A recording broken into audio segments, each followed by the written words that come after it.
This joint public hearing of the Salem City Council and the Planning Board will be conducted via remote participation.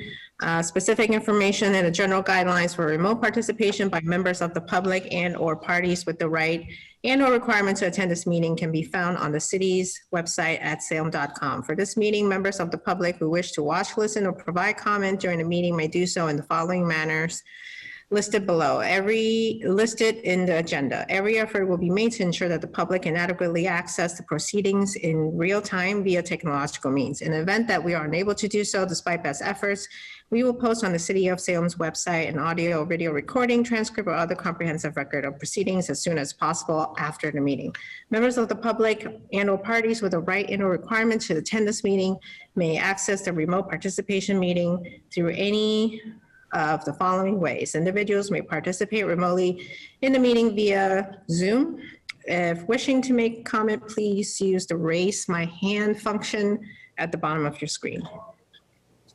You can click on the link as provided in the meeting agenda to join the meeting, or go to the website zoom.us/join, enter webinar ID 853-6121-0156, followed by the meeting password as provided in the agenda. By phone, participants can dial a toll-free number at 888-475-4499 or 877-853-5257 and enter the webinar ID 853-6121-0156 and follow the instructions to join the meeting. Those dialing in may press *9 to raise your hand to speak. SATV will be airing this meeting live on channel 22. And with that, Salem City Council is holding a joint public meeting with the Planning Board via remote participation on Wednesday, July 14, 2021 at 7 p.m. in accordance with Chapter 48, Section 5 of the Massachusetts General Laws and in accordance with Chapter 20 of the Acts of 2021 and ratified by a roll call vote of 8 yeas, 9 nays, and 1 absent taken by the City Council on June 24th, 2021 to meet remotely until September. The purpose of the public hearing is to provide interested parties with an opportunity to comment on 3 separate proposed zoning ordinance amendments regarding 1, waterfront industrial overlay district, 2, gender neutral language for the city's zoning ordinance, and 3, temporary moratorium on new construction within buffer zones of a wetland or on a floodplain. Notice of this meeting was posted on June 28, 2021 at 10:56 a.m. and advertised in the Salem News on June 30th, 2021 and July 7th, 2021. Absent from the City Council are 1, 2, 3, 4, 5, 6, 7, 8, 9, 10. Council President. Council Presnewski. Absent from City Council is Council Presnewski, Council President. Sorry? And Councilor Flynn. And Councilor Flynn, thank you. More squares than I can handle tonight. Council President Madore presides, and I'd like to introduce the Planning Board, starting with the chair, Mr. Grissett. Thank you very much, Councilor Madore. Mason, would you please call the roll of the Planning Board for quorum? Kurt Reader. Yes. There we go. Present. Noah Courts. Present. Sarah Tarbit. Present. Tom Fury. Yes, present. Todd Waller. Present. DJ Napolitano, Phil Hamilton, Helen Sides, not present, Bill Grissett. I am present. Thank you very much. Planning Board's in order. Councilor Madore. Thank you, Mr. Grissett. We have 3 matters before us tonight, and I am going to, for the interest of time, I'm going to take up order number 340, an ordinance to replace gender-specific nouns and pronouns in the City of Salem Zoning Code of Ordinances, and the complete text is provided in the agenda. So I'm going to take questions or comments from members of the city council first and then move to members of the planning board.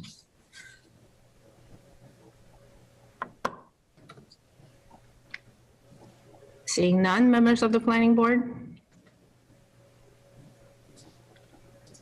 Also seeing none, and with that, we'll move to public comment. If you would like to comment on this zoning ordinance, again, that is an ordinance to replace gender-specific nouns and pronouns in our zoning code to use gender-neutral language. If you would like to provide a comment, please click on the raise hand button or dial *9 if you're dialing in by phone.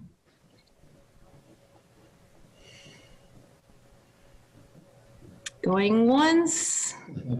Oh, here we go. Oh, wait. All right. I see a hand raised from Mr. Scott Silverstein. Silverstein will unmute you, please, and state your name and address for the record, please. Thank you. Scott Silverstein, Footprint Power Salem Harbor Real Estate, 67 Derby Street. Wanted to thank you for the opportunity to speak on the proposed moratorium and just. Scott, I'm sorry, Mr. Silverstein, we are actually only taking up the gender specific. Oh, I'm sorry. I apologize. I couldn't, you were cutting out, so I heard public comment, so I raised my hand. I'll wait until later. I'm sorry. Am I cutting out for other people as well? No, okay, good. Okay, all right. Mr. Silverstein will make sure you get to provide public comment when we get to that item on the agenda. Thank you. We have Mr. Cohen. Jeff, if you can unmute yourself and state your name. Jeff Cohen, Record. 12 Hancock Street, Salem. I'm a board member of the Salem nonprofit Project Out, which works to help non-binary and transgender people be their authentic selves. Today just happens to be International Non-Binary Day. And the reason this is so important is because for most of us, I'm a cis male, pronouns may not mean anything. We just take it for granted. But for others, and many in our community, it validates who they are. So I encourage the council and the planning board to move this forward. Thank you very much. Thank you, Mr. Cohen. Any other members of the public who would like to speak on this matter, either in favor or in opposition? Seeing none, anybody else from the planning board or city council have a comment? Seeing none, Councilor Marcelo. Thank you, Madam President. I move that the public hearing be closed by roll call vote. Councilor Marcelo moves that the public hearing be closed by roll call vote.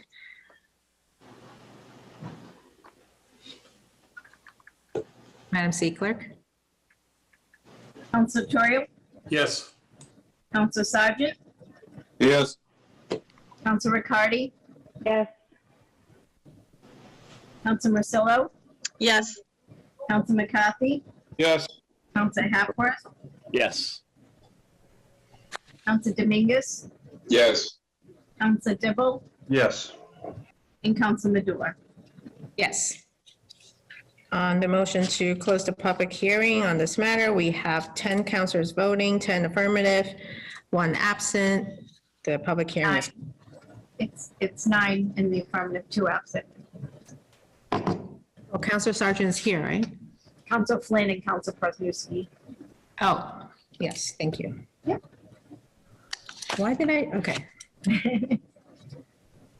Okay, so on the motion to close the public hearing, have 9 councilors voting, 9 in affirmative, 2 absent. The public hearing is closed. Councilor Marcelo. Thank you, Madam President. I move that the matter be referred to the planning board for the recommendation by roll call vote. Councilor Marcelo moves that the matter be referred to the planning board for their recommendation by roll call vote. Seeing no further discussion, Madam City Clerk. Council Torrio, Yes. Counselor Sargent, Yes. Counselor Riccardi, Yes.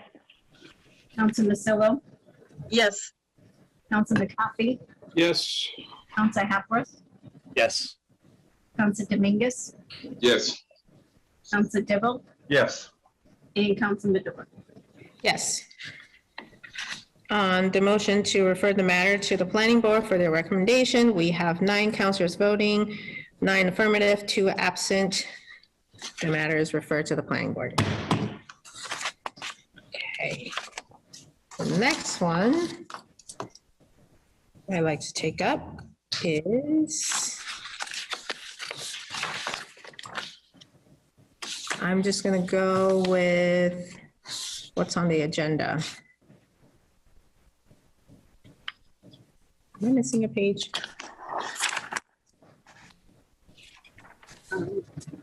The first page is where it says absent more. I kind of shuffle my papers a little bit, so I think number 2 is the moratorium, right? That was actually the last one. The first one was the waterfront industrial overlay district. Okay, sorry. Yeah, whatever you like. All right. Okay, so next up, we're going to take up the waterfront industrial overlay district.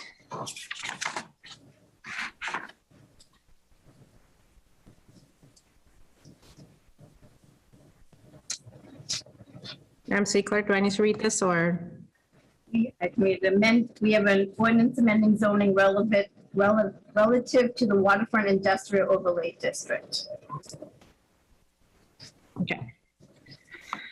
So I'm going to take questions and comments from members of the council first, and then take questions and comments from planning board members, and then public comment.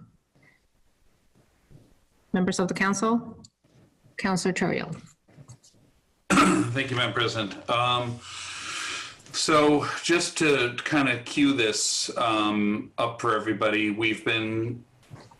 this is here because of, this was brought before us because of Shetland Park's filings with the state. They are looking at redevelopment of the complex ideas and have been working and advancing that along. And I looked at what the actual purpose of the waterfront industrial overlay district that we have is, which is the WIOD. And just to read that quickly to everybody, the purpose is to promote the economic health and stability of the city of Salem by encouraging commercial and industrial development and investment in this waterfront area that will generate employment and tax revenue. And then it has a whole lot of related uses that are listed, and to preserve continue the historic and industrial and mercantile character and business in this waterfront area of the city. So the complex, the Mills Complex, Shetland Park, however you know it, has been a commercial and industrial facility on the site on the city for well over 100 years, surviving and being rebuilt after the Salem fire. And today it provides, there's a middle and high school there, there's government offices, there's job creating businesses, there's an industrial bakery, there's commercial offices for lawyers and other businesses. And there's a gym, there's a facility for, there's Triangle is located within the complex. There's a furniture restoration company. There's a lot of businesses in there, and businesses are something that we need to be able to accommodate within the city. We don't have a large industrial area. We don't have the industrial parks that Peabody has, or we just have our small industrial district right now that's off of Highland Avenue on Swampscott Road, and some similar sites. And to potentially eliminate some of our commercial tax base that's so valuable in this city is, I think, a detriment, and it goes against what the economic goals of the city are. And I know we have real housing issues in the city. We have a definite shortage. We have issues there. And I strongly believe that we need to enhance housing in the city of Salem, but I just don't believe that it should be at the expense of commercial property, active revenue and job creating commercial property. So the purpose of this is to eliminate the planned unit development zoning from being used within this particular district. And it would continue to be available to other industrial areas within the city. But by making it subtractive here, we are able to better protect the commercial and industrial character of this particular area. Perhaps as we move forward, we might be able to come up with a better solution that allows the city to have its goals met economically and to be able to help provide some housing within the area. But a wholesale replacement of buildings is something that I don't think benefits the city, which is why we're moving with this. Thank you. Thank you. Any members of the council? Councilor Hapworth. Thank you, Madam President. I just want to thank Councilor Terrell for bringing this forward. I think that I also have no problem with new housing, but in this case, we should be looking at incremental growth in neighborhoods, and this is potentially doubling the population of the point, a generally more affordable neighborhood for people to live in, and becomes much different housing, changes that neighborhood overnight potentially. So I think that that sort of adding these protections is great, and then also just there are very few, I think Councilor Terrell alluded to it, there are very few spaces in Salem where you can start a new business or you can try out a new idea, and Shetland provides one of those kind of spaces for people to do that in. So I think this is great. I'm happy we're bringing it forward, and I'm fully supportive. Thank you. Any further questions or comments from members of the council? Seeing none. Very much. Any members of the planning board with comment or question? If I may, Mr. Chairman, Yes, Mr. Fury. Shetland Park has a rich opportunity. It could be Salem's new frontier. It could be a mini Cumming Center like Beverly. Who would ever believe 30 years ago, 40 years ago, the Cumming Center in Beverly, the old United Shoe, the largest manufacturing center of making shoe machines. And it's a beautiful industrial complex, high-end jobs, low-end jobs, gems, all types of things, very good to the tax base of Beverly. A new police station on board coming up soon. So it's exciting for Beverly to have the Cumming Center. I look at the Shetland Park, and we all knew this was coming. All of us knew when Mr. Lappin passed away that the new developers would take a new look, a new vantage point, maybe high-end towers and things like that for residential. I think we have to look forward to an exciting new Salem, not preclude anything. I don't think we should throw a monkey wrench into the development. The people that bought this, the developers that bought this complex, anticipated to do new things. We all knew new things could be an exciting opportunity for Shetland Park to where it is now. I hope we don't put a monkey wrench to allow these new developers that almost paid double the price of the real estate value for that property, and we're very glad to have them invest in Salem. So I think the neighborhood should be concerned, the city should be concerned, but I think the Shetland Park has the opportunity and the opportunity to be the Cumming Center of Salem, and I'm excited about it. So I don't think we should restrict the new developers as they dreamed of a new situation. They're downscaling on the residential situation as we speak, going on to the state. I don't think we'll see a major development on the walk-in situation of towers at the Shetland Park for probably 4 or 5 years. So we have time to develop this whole situation. And I appreciate Councilor Chorio bringing this up. I noticed Councilor McCarthy did not co-sponsor this. Normally you have the 2 ward councilors co-sponsor a situation like this. So I'm concerned where Councilor McCarthy is coming from. I know Councilor Chorio And normally, having experience on the city council, normally if two ward councilors share the same project, they both co-sponsor it. So I'm concerned about Councilor McCarthy's concerns. I am concerned because the future of the city of Salem is on board. Even though climate change is a major factor, I work at the Peabody Essex Museum. They were thinking of building a $50 million storage space someplace in Salem. And many people wanted Shetland Park to be the facility instead of way up in Raleigh. But they decided in the best interest for climate change, flooding, and so on, that whole area does flood in on the low levels and so on. So I think we have to be very careful what we do here for the future of Salem. I would be very interested on Councilor McCarthy's view. He is a partner in this situation with his district directly involved, Derby Street in that area, to see his input, whether he wants to see this go further. But I hope we don't throw a monkey wrench into the development of this project. This has so much opportunity, so much possibility, excitement for the future of Salem, for the neighborhood itself, for the Point. All of us know that the Point section was always a working class district. It continues to be. Shetland Park was part of that. My mother, many, many moons ago, I worked there in the Shetland Park in the sheet industry and the pillow industry, and so on. So it's a major force in the city of Salem, and I'm interested to see where Councilor McCarthy is on this situation. Thank you. I don't know if there are other members of the planning board who wish to comment, or if this is an opportunity for the city council to turn it over to Councilor McCarthy if he wishes to speak. Councilor McCarthy, would you like to respond? Sure, I'll respond. Thank you, Madam President.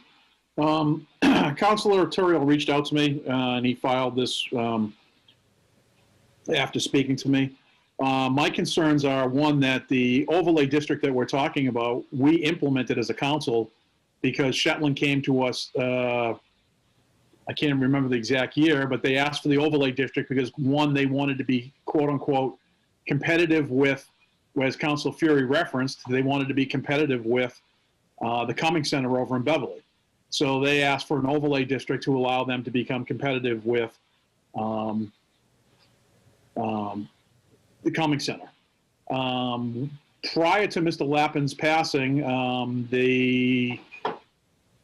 the previous owners had reached out and they were considering a zoning change or some zoning sort of amendment to allow for some sort of mixed use or housing. Then due to circumstances, the parcel was sold and the new owners were point blank asked if they were going to want to pursue the continuation of the zoning. And at that point, they just bought the property. They were more focused on evaluating what they had and what they're doing. And they basically said at that point, no. They engaged the Point neighborhood in a series of meetings and talked about potentials for different ideas. And then we were all blindsided by a state filing of which they were looking to put approximately 1,500 units in there. For me, it's a conversation of, I'm not opposed to having a conversation, but I don't need to be blindsided, and I don't need somebody who comes in and purchases the property, as Council Fury referenced. If they overpaid for the property, that's not our problem. I mean, they decided to pay what they did, and that's their decision. It's no one forced them to buy the property. But at the same time, we need to make sure that any future development in that property is going to conform and meet with the needs of the city of Salem and also the neighborhood. I know they've engaged the neighborhood, Point Neighborhood Association. I've been in attendance in a bunch of meetings where they've had discussions and they've engaged the Point neighborhood in ideas of what they would like to see in any potential switch over in development to allow housing and or other things in there. But at this point, I'm just a little leery of the fact that they would make a filing like that and without any real discussion, I mean, other than with the Point neighborhood, without any real discussion, because this is a citywide, as much as it's a neighborhood issue, and I appreciate Councilor Fury's wanting to know where I stand on it, but I'm a little like, I want to protect the Point neighborhood with, as Council Hapworth referenced, by almost potentially doubling the size or adding the exact, almost the exact same amount of residents or units that currently exist in the neighborhood, and doing so and filing with the state without really having a broad-based discussion that involves, because this will affect the city as a whole, because you can't just add 1,500 units to, potentially a site and realize the fact that it's not going to have impacts citywide. Councilor Turiel and I had many discussions relative to this plan. We all received a letter from the attorney, Attorney Quinn, based on his not liking this plan of action because it just targeted the overlay district. But the overlay district was just put into it back in the day to help the Shetland properties become competitive with, in their words, with an entity like the Cumming Center. If that being competitive has changed, I think that's a discussion that we need to have with them. But it's also at the same point is, we just can't have an entity come in and then look at, what potentially they could do to add 1,500 units without a broad-based discussion. I just have a problem with that. I think that we need more belts and suspenders on the discussion. So I'll leave it at that.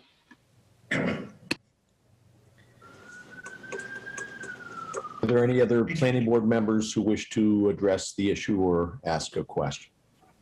I'm happy to, Bill. Go ahead, Mr. Reader. So I understand the rationale from both city councilors and agree with much of it.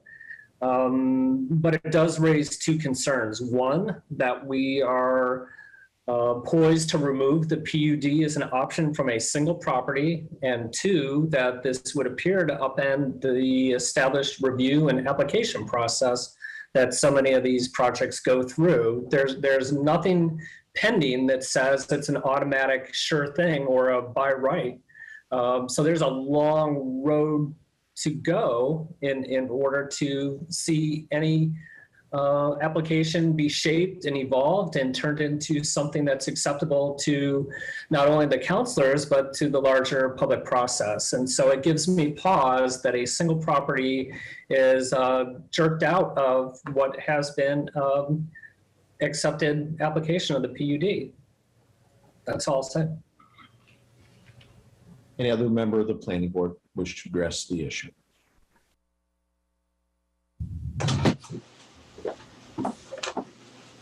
President Mandor, it looks as though planning board has no further questions or comments. Thank you, Mr. Grissett. Before I turn over to members of the public, any further questions or comments for members of the council? Councilor Sargent. Thank you, Council President Maduro. Can you hear me? Yes. Yes, thank you. There's just one problem I see here is in the Waterfront Industrial Overlay District, the table of uses doesn't mention PUD in it. I don't see anything in this thing that mentions a PUD.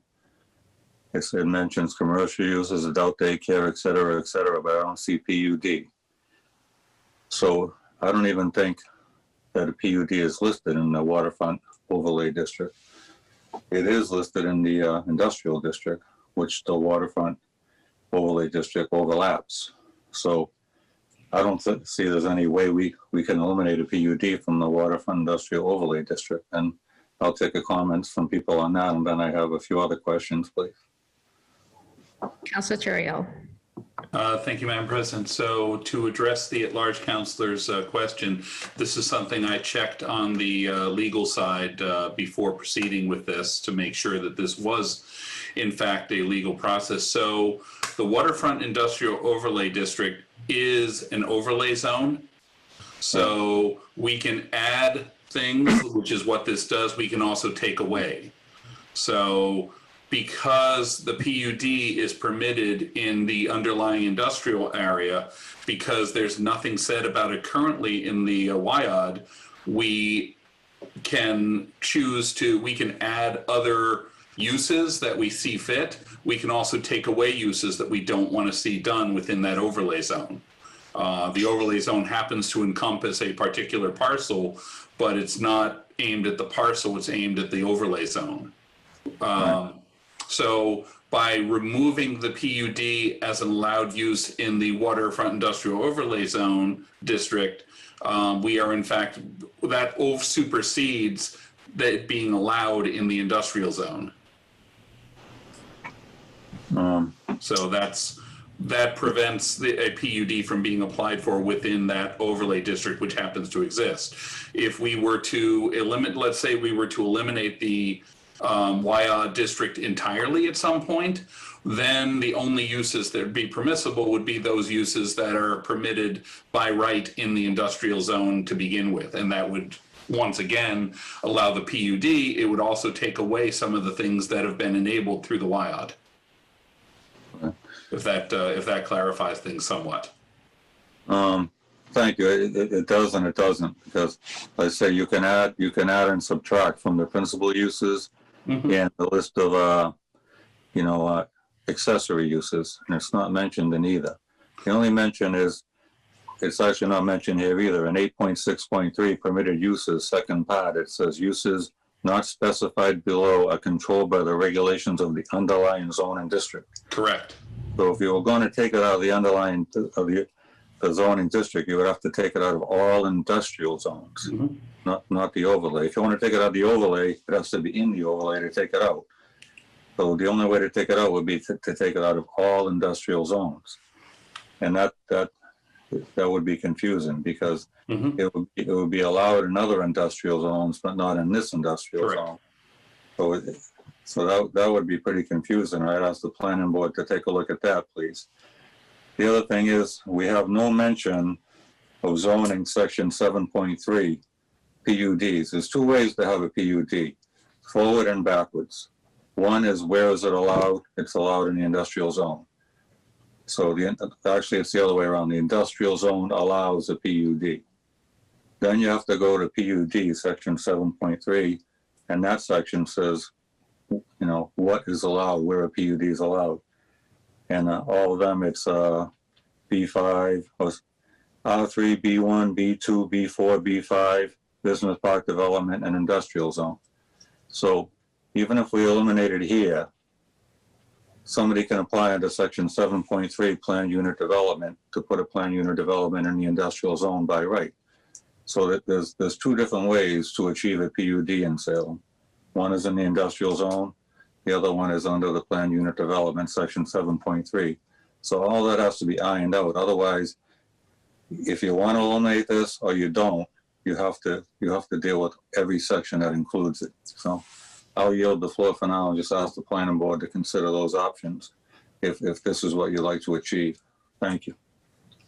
Thank you, Counselor. Any other members of the council with questions or comments? Seeing none, Counselor Dibble. Thank you, Madam President. I think Planning Board member Kurt Reeder was about to say it. I'm concerned that we're targeting one property as well. And I'd like to get an opinion from our city solicitor on whether or not this qualifies as spot zoning, which is, we all know, is illegal. I don't believe you can just, from my old days of schooling back, studying city planning, working in the planning department, I think this is exactly spot zoning. But I'm not in favor of spot zoning, but I would be in favor of not allowing housing to go in on Shetland like this. We all know that we need higher paying jobs for our residents. We need to retain the business that we have and recruit more business, higher paying job businesses to come to Salem, at Shetland, and other properties throughout the city. That will help keep our taxes down. We don't need more luxury apartments, and that's what's being proposed here. It is, well, luxury apartments and luxury condos, they're not sure whether they're going to be condos or apartments. But when we talk about putting in a Whole Foods restaurant there, we're not talking about servicing the neighborhood, if you would. So we're talking high end. And it was Whole Foods or similar type of supermarket is what the developer said. So higher paying jobs are needed. We really need senior housing. We need truly affordable housing. We need higher paying jobs. We need to protect those businesses that are there. So if there's a way to do this and not have it spot zoning, we should do it. So we should get, Madam President, we should get an opinion from the city solicitor whether this is spot zoning or not. And perhaps we should be looking at, we've been doing this all around the city, putting in luxury apartments on our land that's zoned for business properties under the PUD. The PUD says that we can build, developers can build up to 50% residential on these business park development and commercial properties.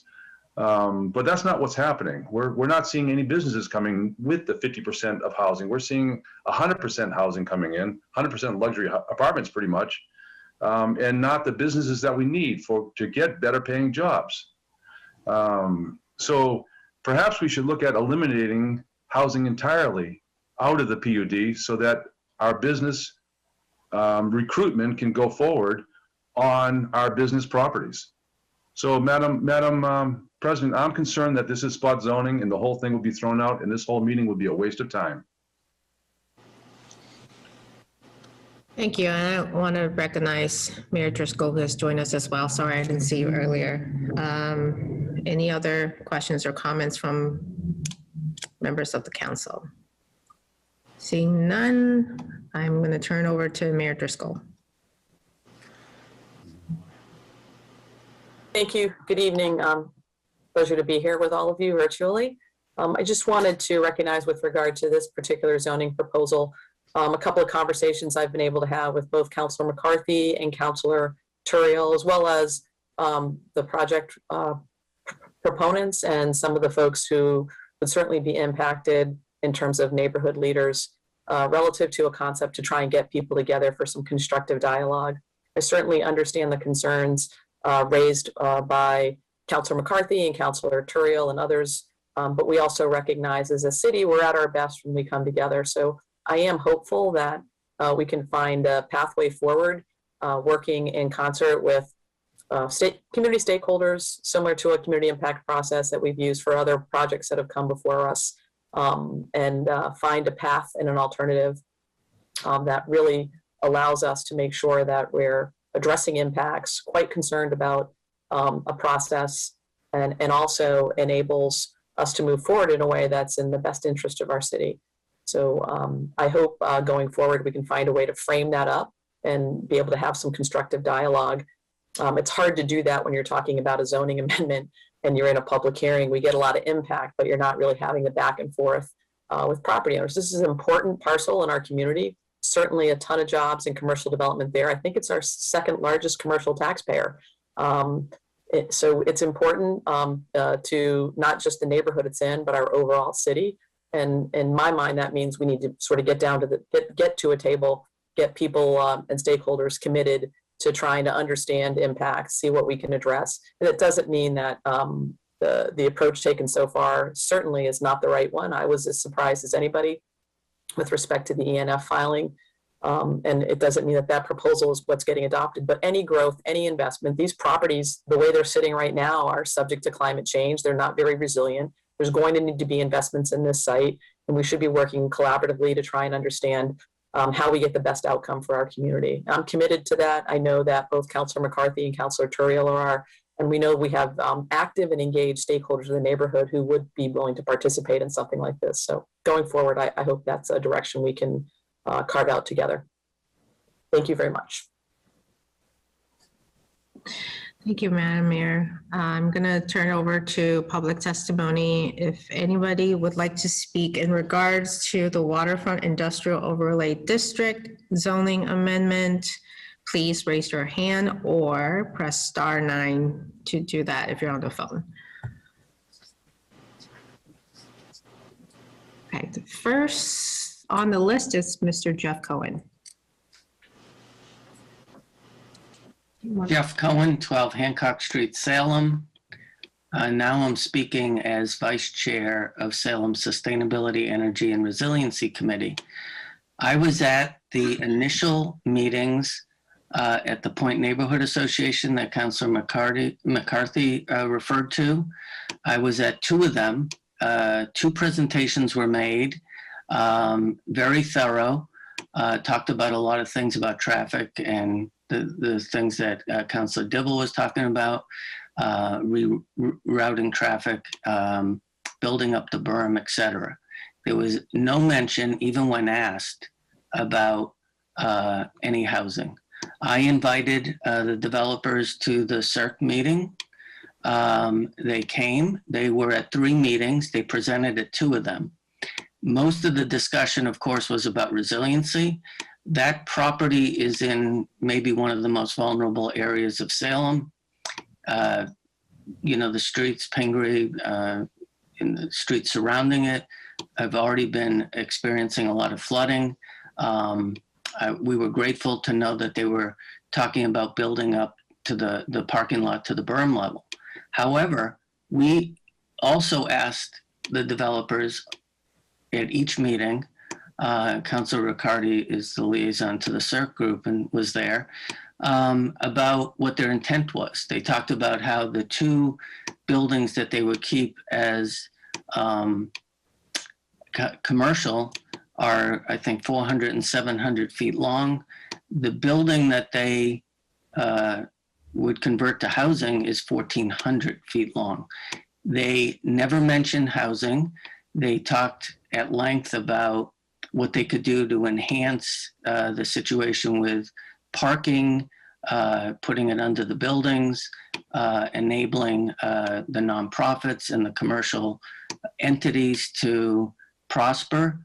And so I do agree that they were not upfront about their situation, but just from a sustainability and resiliency standpoint, when you change the formula and put housing in, you really have to take the necessary steps to increase the infrastructure that isn't needed in a commercial setting. Personally, I do believe that this is a unique area with the view and a potential bus stop that they were talking about, employment for people in the neighborhood, that this could be a real incubator business opportunity for a lot of companies. Thank you. So, Mr. Cohen, I'm just going to ask for the minutes. Are you speaking in favor or opposition? I cannot speak on behalf of the CERC committee because all our meetings with the developer were before they introduced the housing. But personally, I am speaking in favor of Councilor Turiel's motion. Thank you. Thank you, Mr. Cohen. Next up, we have Polly Wilbert.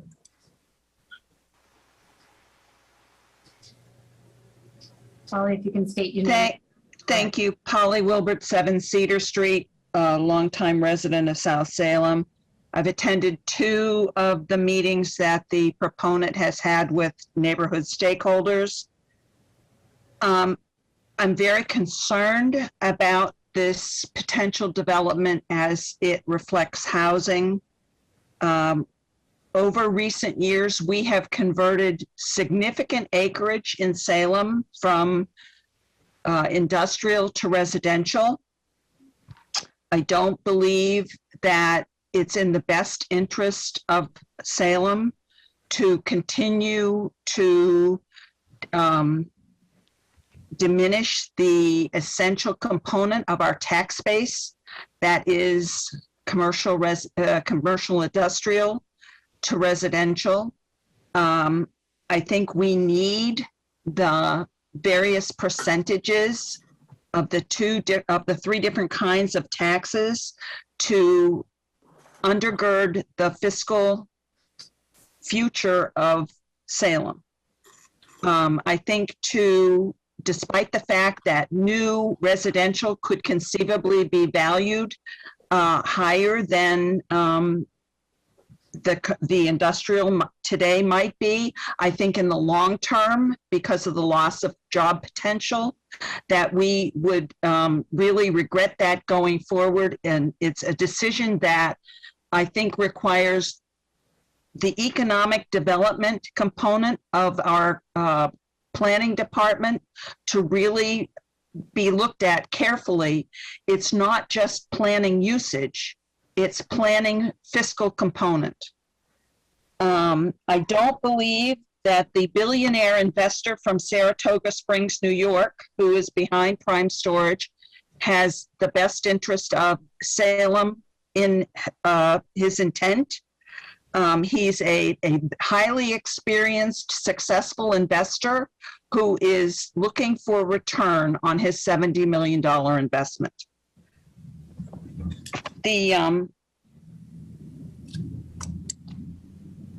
residential loophole in the PUD, and I view it as a loophole in this instance, I believe should be closed. And I would say the other issue that is of serious concern is the capacity of our public services and infrastructure to handle the climate change along our waterfront. And the element of taking down a 400,000 square foot building and replacing it with conceivably 4 residential buildings along our waterfront is of serious concern. Despite the fact that they're talking about raising a 17-foot berm around the edge of their property, as we've learned from Kirk Bosma's presentations about flooding around the power plant, the water will go somewhere, and it's very likely to go to Pickering Wharf and Pioneer Terrace. I'm not sure that that's a trade-off that any of us would be desirous of making. I hope that you will remove the PUD residential component from this part of the zoning ordinance. Thank you. Thank you. I will take that as a speaking in favor of the amendment. Next, we have Mary W. Mary, if you could state your name and address for the record, please. Yes. Hi, it's Mary Whitney, 356 Essex Street.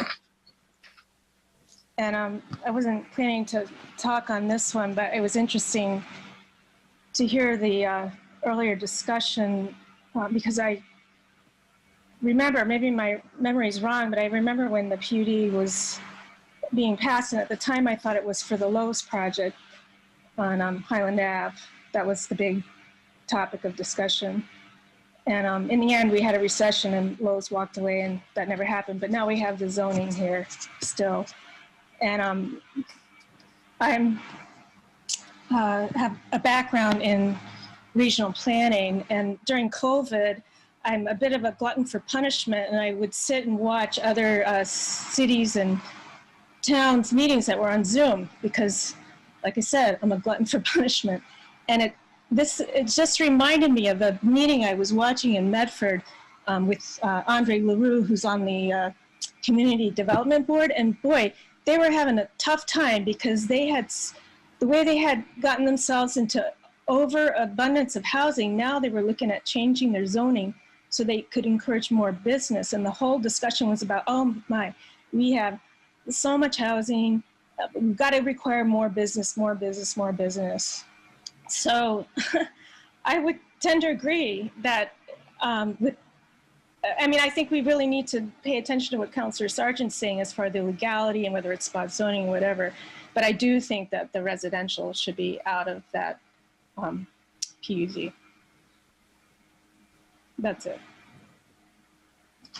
Thank you, Ms. Whitney. Next, we have Mr. Bill Quinn. Attorney Quinn, if you could state your name and address for the record, please.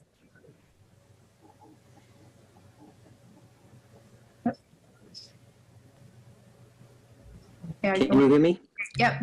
Madam Chair, can you hear me? Yes, Attorney William Quinn, Tinty and Evans. Our offices are at 27 Congress Street in Shetland Park. We've had our offices there for 15 or 16 years. When we moved from the downtown and all the overcrowding in the holidays and all to what we felt was a little more breathing room, and we've been very happy there. I represent the owner, which is a business, and of course, a business can afford to buy Shetland Park, has money, but in a way, it's a good thing. You know, if somebody has money and we can funnel them in the right direction, we can get a lot out of what they do to improve their property. You know, I've been doing zoning law and permitting law in Salem very actively for about 20 years. And one thing I am sure you all know, which is we have very active, capable citizen boards, planners, and politicians. And no significant problem, no significant project gets approved the way it goes in. And a tremendous amount of input is made to make sure that if and when it comes out, it meets community needs, it's supplying recognizable benefits to the community, and that it's more beneficial than what's there. You know, I'll certainly admit that it was not a good idea to file a ENF with the state without having gone through the channels at the city, so people had an understanding of what we were talking about before it appeared in the newspaper. And all I can do about that is tell you that the owners who did it are very sorry they did it, and withdrew that almost immediately, I think the next day, at the request of public officials in Salem. And you know, they're being introduced over time by us and by you to the fact that Salem is not, it may be a relatively small city, but it's big in terms of its capacity to vet out projects like this, the resources that we applied to do so, and the reviews at all different city departments they have to meet and satisfy before anything else can happen. You know, it's most likely that if a project is approved at Shetland, it is going to take years to go through hurdles, both at the state level, maybe the federal level, since we're on the waterfront, and obviously at the city. The chances are extraordinarily high that any large development will have to go for a zoning change, and all of you city councilors or your successors, 2/3 of you would have to be convinced that it made sense with what you know at the time to allow that zoning change. I was involved when we filed the PUD for Shetland originally, and at that point in time, Mr. Lappin still owned the property. We were representing him. And the motivation was there was a much broader array of commercial uses available to North Shore businesses at Cumming Center than there were at Shetland Park. And the idea, as I said then and repeat, was to put us on a more even competitive status with places like the Cumming Center or now the Linfield Mall, things of that nature, so the property could survive. When Mr. Lappin sold it, he had had some preliminary work done and some plans developed about housing at Shetland, but they never really resulted in any kind of filings by the time he sold the property. But, you know, I think honestly, you all must admit that the highest and best use of that property is a combined use with public access to the waterway, recreation areas for the neighborhood, amenities for the neighborhood, a lot of businesses. My client sent out a letter to all the tenants. We got one at my law office basically a few weeks ago, committing themselves not to evict anybody or try to force anybody out, but to retain all the existing tenants that we have. So they're very cognizant of the need to go relatively slow in terms of changing the mix. And their primary objectives are taking care of people that are already paying the rent there. When we put the PUD in place, it was defined as only Shetland Park, although that ordinance, and it says in the zoning bylaw, can be applied to any other property with 25 acres or more. The city has not chosen to do that, and no landowner has chosen to try and, they could qualify, take advantage of it, but it's not only Shetland, although they initiate it, that could benefit from it. The idea of the public hearings and what the neighborhood wants and all that has been an eye-opener to us and our clients, because we have found a lot of common ground with a lot of the people in the Point neighborhood. There are a lot of amenities like retail outlets, personal service outlets, recreational outlets that they would like to be able to take advantage of. And they definitely would all like to be able to come and get at the waterfront at this location.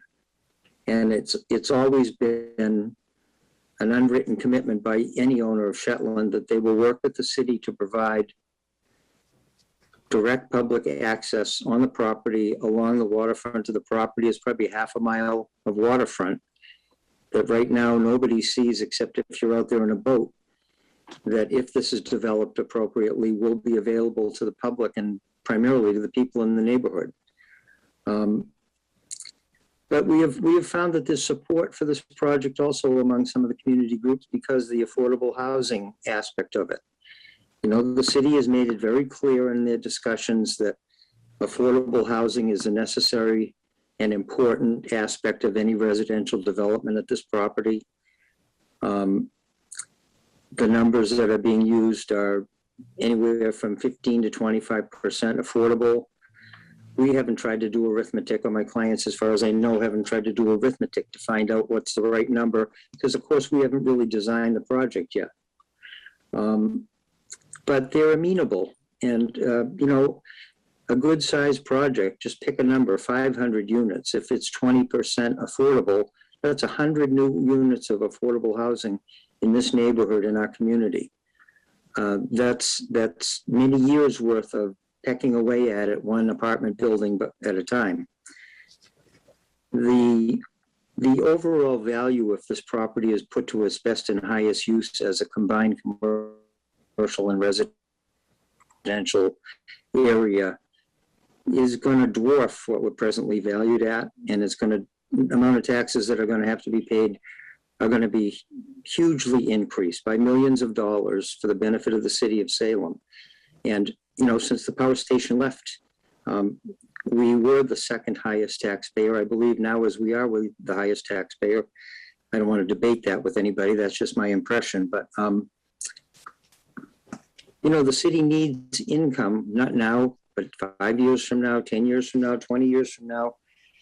And this is going to generate, any kind of a significant redevelopment here is going to generate large amounts of new income to the city of Salem and help stabilize its tax base and make up for the loss of things like the power station. So, you know, there are a lot of pros as well as cons to the possible redevelopment of this site. There would be hundreds of jobs, both temporary and permanent, created to service the both the residential and the commercial upgraded property and the recreation areas. You know, a tremendous amount of tax money, as I said, public access to the waterfront, unparalleled in any other community around here, and focused on the use by the Point neighborhood people. And my client's goal is not to have a shining city on a hill here behind a fence. Their goal is to integrate themselves into the neighborhood, become a neighborhood citizen, become a neighborhood asset, and work with the people in the community to gain their trust and support by trying to understand what they want and need and trying to satisfy it in the context of what they're doing. So that process is really, it's young, but it's ongoing. And we expect it to be ongoing and probably at a greater rate of interaction for years. But as you can imagine, a property owner that's paid like that amount of money or any large amount of money, the first thing they get to town or virtually when they first get to town, they find out that the public officials want to take away from them part of their existing property rights. It doesn't compute well with their idea of integrating in and being a long-term contributor to the community and having a dialogue with the city over what the development will eventually look like.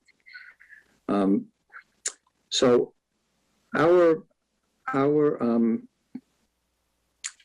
other thing I want to mention, the most recent things developed at Cumming Center are residential apartments and condominiums, developed associated with the Linfield Mall and the glitz of all of that, apartments and condominiums. So it's a trend in the real estate industry to have these mixed use areas where people live, perhaps work, and often recreate indoors or outdoors. And that's the goal of what we want to do.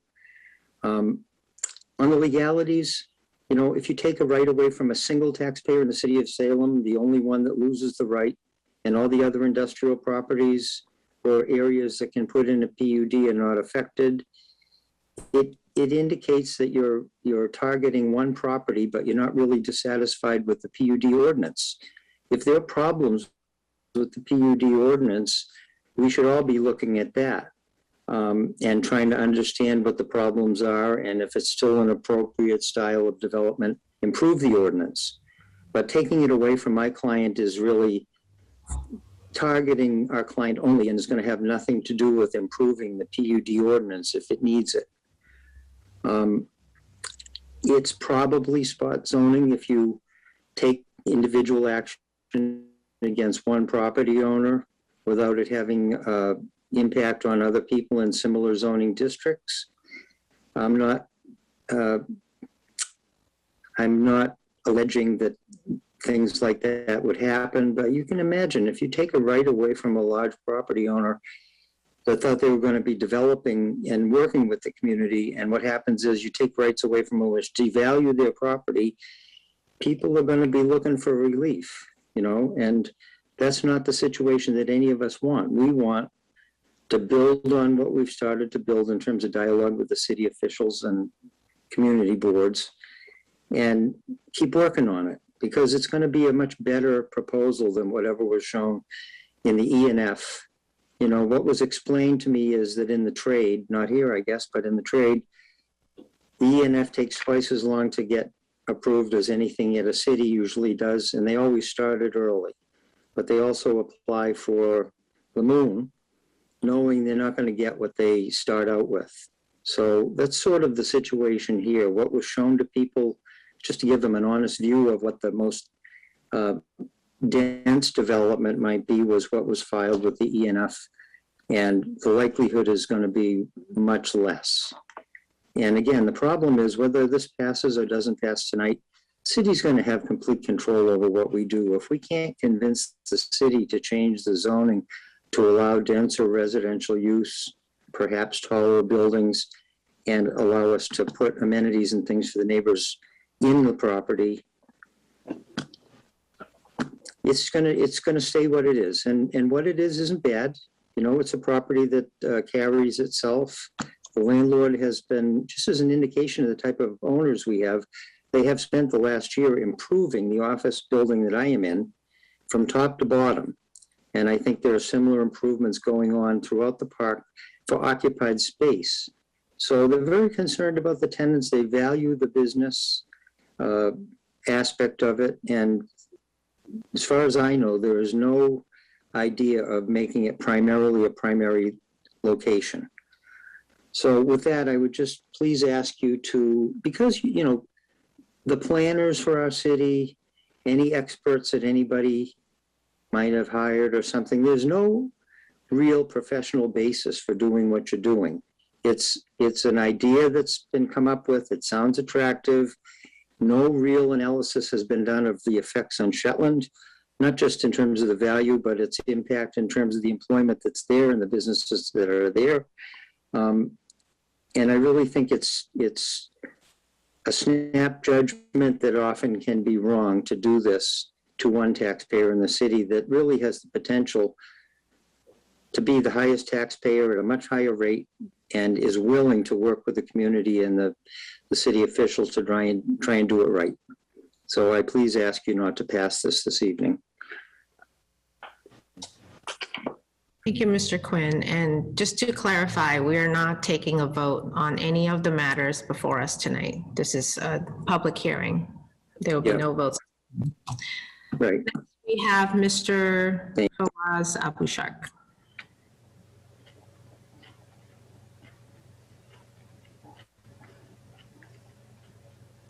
President, if you can state your name and address for the record, please. Fawaz Abushak, 4 Harrison Road, Salem. Just the first thing, I went to the meeting, and what really troubled me in the thing, the housing that they are talking about, it's not the kind of housing that Salem really needs. It's the kind of development where it adds to the infrastructure, you know, like add negatively to the infrastructure, to the traffic and other things without real benefit to Salem and the residents. But at the same time, this is the kind of developments and housing that Salem has been doing all over. If I'm going to look at Highland Ave, if I'm going to look at the power plant, sadly, this is what Salem has been doing, but somehow, whatever the reason for Shetland Park, it came a little different. I'm not going to support having housing there. What I'm actually asking for is to avoid the spot zoning. I think we need to generalize this to all our commercial and industrial property. This way, we're not targeting any group in particular. This way, we are protecting our industrial and commercial property everywhere. And we're doing what's right for the city and for everything, because whatever we decide here, if it ends up to be spot zoning and it goes to court and everything like this, I don't think we're going to be on the winning end, and it's not going to be good for us, and we're just going to add to the burden in general. So I think the best way to do this is not to make it spot zoning, it's to make it to all our industrial and commercial properties. And if somebody for any reason in the future needs to change that, maybe that's where the permit comes or the change comes. But meanwhile, we need to have that across the board, and we deal at case by case to develop in the future if somebody needs that. So I think Councillor Dibble mentioned something like this. If I know, I don't remember who said what, but anyways, I am with that kind of line of thing, and I hope that's the vision that the planning board and the council sees. Thank you. Thank you, Mr. Abushak. So are you speaking in favor or opposition? Or? No, actually, I am in favor of not doing it at Shetland Park, no residential, but I am actually more in favor and just not make it Shetland Park and make it all industrial and commercial property, like Highland Ave, like the power plant, like they make it spread all over, not spot zoning just for Shetland Park. If it is spot zoning, I really don't know if it is or not, but anyways, I am for no residential at this project, and I would be more to make it citywide with all similar property and commercial and industrial zoning. Thank you. Thank you. Next, we have Linda F. Linda, if you could state your name and address for the record, please. Yes, hi, my name is Linda Ferraresso. I'm at 67 Aurora Lane. And I just want to go on the record, this is just a very short comment, that I do support Councilor Turiel's proposal and agree with what many people have said so far, that we need to save our diminished commercial properties. They're dwindling as every time we turn around. And as someone said earlier, we don't want to be like, was Medford or Malden that years later go, oops. That's really all I wanted to say. I am totally in support of what was proposed by Councilor Turriell. Thank you. Thank you. We appreciate you keeping it brief. We've got one more, Mr. Patrick Schmidt. Good evening, Patrick Schmidt. I'm actually a Salem resident. I work for Avis & Young and Prime Group. And Your address in Salem, sir? I do not live in Salem. What is your address anyways? Okay. 5 Copper Beach Circle, Westboro, Mass. Thank you. So I thank you the opportunity, or thank you all for the opportunity to meet with you and speak with you tonight. I'll start with the state filing comment. I will take full responsibility for that. I'm the one who decided to go ahead and file. We were under advisement from Epsilon Associates that the ENF would be an 18-month process. The first half of that process was going to deal with resiliency. So we did file, for a large number of units. As Attorney Quinn stated, it was, a high capacity number that was put in. We Attorney Quinn, Attorney Tinty have been advising us that this is not zoned residential. We fully recognize that at some point we were going to be coming in front of the city council to, to seek approval.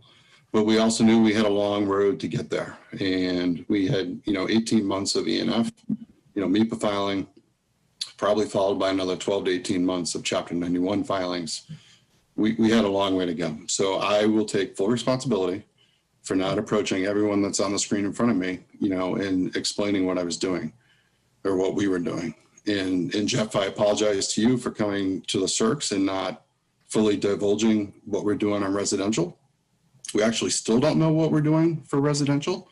It's an iterative process. When we had our last community meeting a couple of weeks ago, one of the things we'd heard consistently in the first 2-3 community meetings was we're taking away jobs by eliminating building number 4. So we penciled out a scenario where we replaced that square footage with a third building in length similar to building 1 and 2, which would help save, a space for people to start, jobs or start, more businesses to move into Salem, to allow, create more space to occupy, more businesses to come in, create more incubator space, which we've heard so much about in the Salem State program. Somewhat well received in the last community meeting, to bring in more jobs to the city. So that's something that was penciled out. There's a long way to go for that, right? I mean, if that's going to be a life science development in building 2 and building what would be building 3, there's exhaust issues and noise issues, et cetera. So there's a long way to go. And we've just started to take a look at infrastructure in Salem and the surrounding area to figure out what can be handled and what would need to be improved. I mean, we fully realize no matter what happens there's going to have to be some infrastructure improvements. So, we see this project as an ability to afford the neighborhood and the surrounding community many amenities that aren't there, such as a drugstore or a grocery store. Certainly not a Whole Foods type grocery store, but something that would be right for the local neighborhood.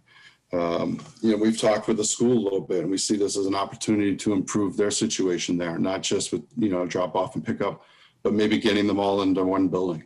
But there's a long way to go with that too, right? It's a charter school in the way it's funded. The green space that would come out of this project is as large as Salem Common. Resiliency improvements, fully aware, a previous comment that came out about, we build up to a 17-foot height, which is the 2070, year flood height that we're hurting, other areas of downtown or other areas of Salem. So there's a long way to explore there. That was part of, starting the ENF process so we could explore that. We're looking to improve the nonprofit situations. Many of them are concerned that we're going to push them out. We have leases that go out through 2024, 2025.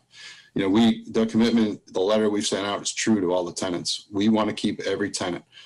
One of the tenets of, that I was given when we started this process was not to hurt downtown, right? not to bring in more restaurants, not to create a mall, not to hurt the downtown businesses. And it was also to keep the businesses there, right? So we're making every effort possible to keep, everyone who's there going forward.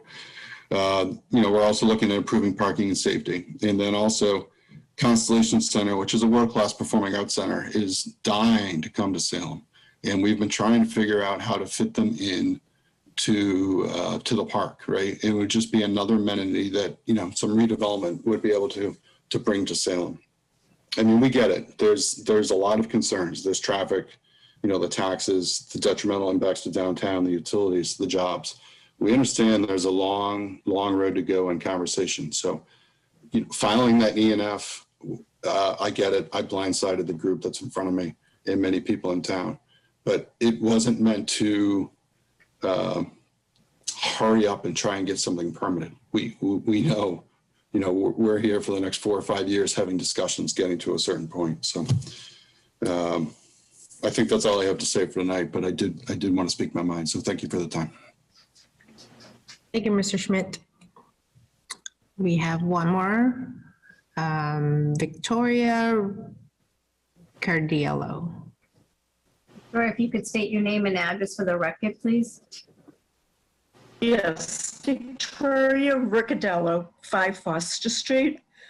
And I support Councilor Terrell, and I am against the additional building relative to apartments, regardless of whether they are low income or whether they are deluxe condos, for several reasons.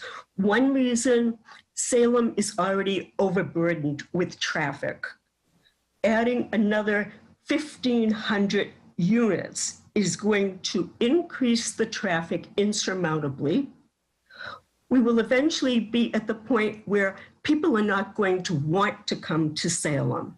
You can sit in traffic on North Street for 45 minutes to go from Franklin Street to the Peabody line by St. Thomas Church at certain periods. That's one issue. So we are discouraging people from coming to Salem with all of our traffic problems. We do not need to increase those problems.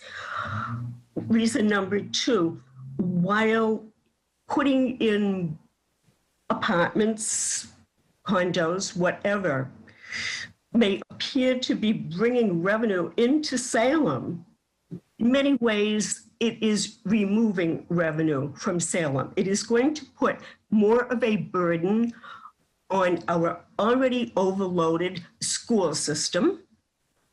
So we need to look at that aspect as well. As far as places like the Cummings Center and the mall in Linfield having housing, well, if you look at the Cummings Center, that housing is actually on Route 62. It is at the intersection of Route 62 and a side street. I don't know the name of it, but it's the side street that leads up to Henry's Market. It is not actually located within the industrial complex. Another concern that I have is there are good manufacturing jobs in this country now, and we need to grab some of those opportunities for Salem. For example, cities like Woburn, Wilmington, they are employing many people in high-paying 5G technology jobs. For example, the company Skyworks, which makes one of the components used in 5G devices, has outstanding paying jobs. Those are the kind of jobs that we want for Salem. We do not want menial type jobs in Salem because we have a population in Salem that needs to have their quality of life improved in many, many cases. And the only way we're going to improve that quality of life is to provide those residents with good educational opportunities, regardless of whether they are at the college level or whether they are actually being trained on the job by many of these larger companies. That is the way that we're going to help improve the lives of many of the residents in Salem. Many members of my family, and actually myself, for a very, very brief period, I don't want to date myself, worked at Shetland Industrial Park, whether it was for Shetland Corporation, whether it was for Duchess Footwear, whether it was for Cannon Electric. We had great jobs in Salem at one time. Now, the jobs may be different, but we have the opportunity to bring technology companies into Salem. And that is what we should be doing right now. We should be trying to upgrade the lives of all of our Salem residents. I was very fortunate. I had the opportunity to go to college. I worked at General Electric for many, many years. They paid for that. And I advanced very, very quickly at GE. So I want to see those kinds of opportunities for other Salem residents. And again, I support Councilor Terrell, and I am against the additional apartments/condos or whatever the intent is. Thank you. Thank you, Ms. Riccardello. Next, we have Sean Selby. John, if you can state your name and address for the record, please.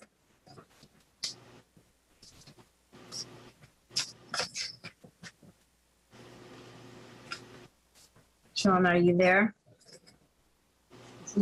Sorry, can you hear me? Yep.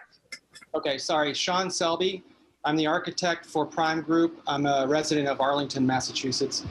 One point that hasn't been made about this site is that currently it's an industrial zone. Everybody said that, but what does that mean? Well, today, the industrial zone does not allow buildings over 45 feet tall. 2 of the existing buildings are already over that, but imagine the restrictions that places on the site. And where I'm going with that is, if we try to build this site out for commercial use, 45 feet is pretty restrictive. Also, if you look at building 4, the building with all the sawtooth roof, imagine trying to go after a Facebook or a Google to try to lease that building to them. As someone earlier said, it's an 1,100 foot long building that has some windows on the water side, but not a great deal. It's a very deep building, and it's hard to find any takers for it. So if we're to build out commercial space on this site for high-paying jobs, that building is inadequate. It's not modern, it's not updated, and no amount of doing that would help it because the building is just so oddly shaped. If I can give an example, I would point you to the school that is currently in building 3. It was built to be a factory, to be a mill building for producing textiles. All you have to do to find out if that was a purpose-built building is to walk the halls on 3 o'clock on a school day, and you'll find it congested and packed to the gills with kids barely able to move through to get to the exterior doors. That's the same problem that building 4 has. And if we're to update and modernize this site to bring in those high-paying jobs and good, good commercial base, we need to modernize and update this property. And it's hard to do if we place restrictions on the site like this proposal is attempting to do. We have been meeting with community people and whoever would show up to talk to us since last November. And in fact, Mr. Cohen is correct. When we started meeting with people. In fact, the first 2 months that we were meeting with people, we didn't show any slides because we wanted to hear what people had to say about the site. What were people's hopes and dreams for this place? What was possible? What is the site's potential? And so we were listening to that and trying to take in all of the advice and statements that we could to fold into a master plan that is still developing. It's still young in its development. There's always going to be fits and starts, but we are nothing but open ears and open eyes to listen to folks, give us good ideas and see how we can work them in. We've had almost 50 meetings since then. And we're anxious to meet with people still and continue that. So, but what happens with this proposal is it feels like it's kneecapping us. It's pulling the rug out from under us to as to what the potential for the site could be by taking away one of the tools in the toolbox. And I'm not saying we would have pursued a PUD or we are going to pursue a PUD, but if you take away the possibilities, then how are we to maneuver through the process and get at something, produce a design that everybody can get behind, that's good for the neighborhood and community. Thank you. Thank you, Mr. Selby. Any further comments from members of the public? If you like to speak on this matter, please raise your hand or dial *9. Seeing none. Any further questions or comments from the council? Councilor Marcillo. Thank you, Madam President. I still have a mixed, I'm not sure how to move forward with this because I really don't know if it's spot zoning. But I do want to take a step back and kind of give my opinion about what we've been hearing from the developer. We're here because they messed up, right? And we're here listening to them tell us that, yep, they did something and yep, they got ahead of themselves, but have not apologized to the city for the problems that they have caused. We're here because they got ahead of themselves. We also, I think the city council and the planning board got this mailing today with all these news articles, no cover letter, no context. I have no idea what I'm supposed to take away from all of this, right? We heard the lawyer for this developer say that they want to work with the community, they want to build a good relationship, and they spent a lot of money and they really want to do the right thing. But we have no way of knowing that because as far as I'm concerned, they've lost a lot of trust over the past couple of months. I've not been invited to any meetings with them. I don't know what city process they're doing. It involves more than their abutting neighborhood. This is a large city project. It affects everyone in the city, as has been stated in the comments. So I'm a little taken aback by the comments that we've heard tonight. I will say I don't like to use zoning as a reactionary tool. I really don't. I think that it's not the right way. It's not what zoning is for. But we're here because these guys decided to jump way ahead of the process, because something's going to take 18 months and a process is going to take much more than that to come up with a good plan for that property that will benefit Salem and benefit them. I know that they're investors. I know that they bought the property because they want to make a profit. Of course, that's their business. I get that. But so far, the process has been lacking, which is an understatement. And I hope that if nothing else, they can take away from this meeting that they need to do a whole lot better. And they really need to come up with a better plan for building a project that's going to work there. And thank you.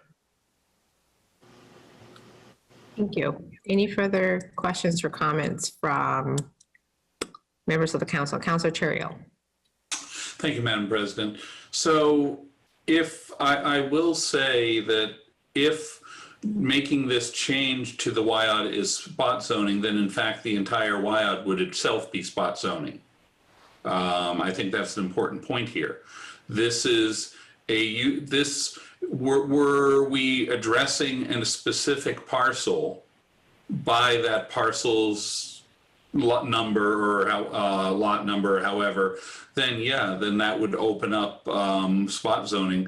In this case, we're talking about an overlay district that happens to only have Shetland, but I will say, as was pointed out by the attorney, and also elsewhere, there are other parcels in the city that qualify to be considered part of this if they so chose. One of those I'll point out is the footprint property, which meets the eligibility criteria for being part of the WIOD. They are not, though. They are just an industrial district. So by changing the overlay district, we're not doing spot zoning by doing that. We're doing it for an overlay zone rather than for a parcel. That's an important consideration. Now, as to zoning in general, I clearly disagree with the premise brought forward by some of the public comment and some of the members of this group that, I don't believe Salem is full, basically. I believe, calling it luxury is basically, this is how real estate people market their properties, because I don't think they want to run ads online and in the newspaper advertising average apartments or mediocre apartments. That's not really something that sells very well. So everybody puts a nice countertop in the kitchen and calls it a luxury apartment. And we seem to use that as a pejorative here rather than as a marketing term. So be it. But ultimately, when we look at every proposal that comes across here in the city, and the planning board does a very fine job looking at every one of these projects, and when they are being proposed for an entrance corridor or for a place adjacent to a wetland, which it gets into what we're talking about later, or in the downtown, there's multiple boards, there's multiple groups that look at it and render their judgment on it and provide expertise. I think that's really important for us to consider when we're talking about development in terms of the city as a whole. If we don't like that a project is proposed for a particular parcel, or a particular neighborhood or a particular corridor, well, then we're the body ultimately that decides what those zoning rules are. And any property that is bought or sold is based on what the zoning has been put in place to do.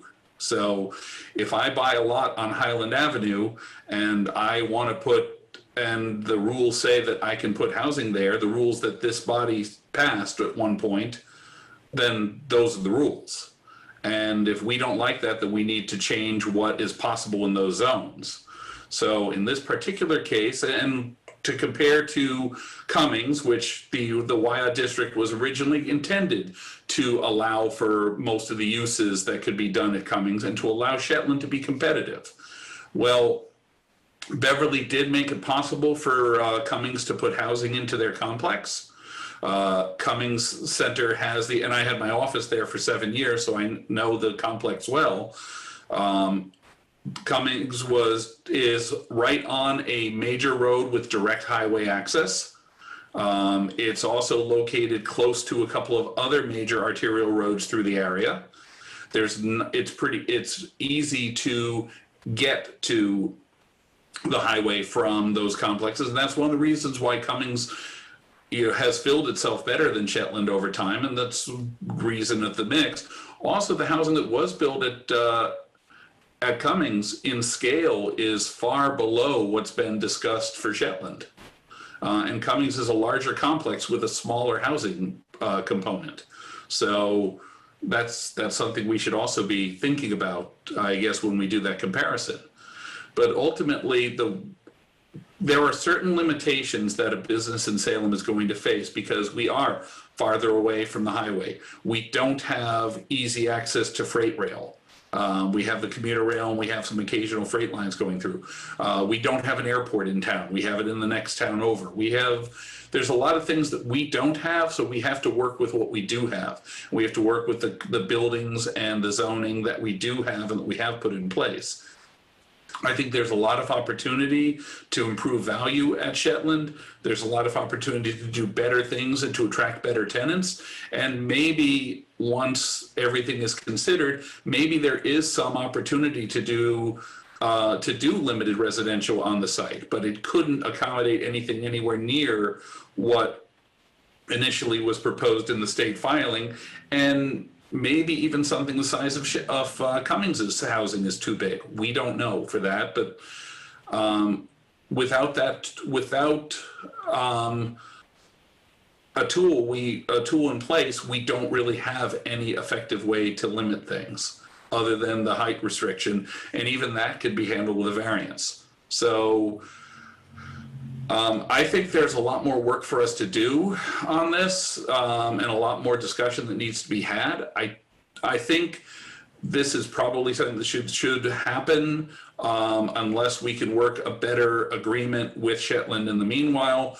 What I would suggest we do tonight is, at least at this point, leave the public hearing open to a date certain in the next month or so to give us time to work further on things and to work further on what limits would be. And maybe we can get Shetland to a point where this particular matter isn't needed. I would love to see that be the case, but we have this and we do have the ability to make it happen if we need to. And, I believe this is firmly within our authority as a city. Thank you. Hey, Counselor, any further questions or comments from members of the council? Mr. Grissett, any further comments from members of the planning board? Thank you, Madam President. Any other comments from planning board members? I don't see any, Madam President. All right, thank you, Mr. Grissett. Seeing none, Counselor Morcillo. Thank you, Madam President. I move that the public hearing remain open. Counselor, I don't know about the date. That's the only thing. Counselor Morcillo moves that the public hearing remain open to date certain. Any discussion on dates? Of December. Oh. I heard December. Madam President? Yes, Counselor Terrio. I would propose a date if this is amenable to everybody, just looking at the calendar, of August 26th. That looks like it would be a fairly reasonable time frame.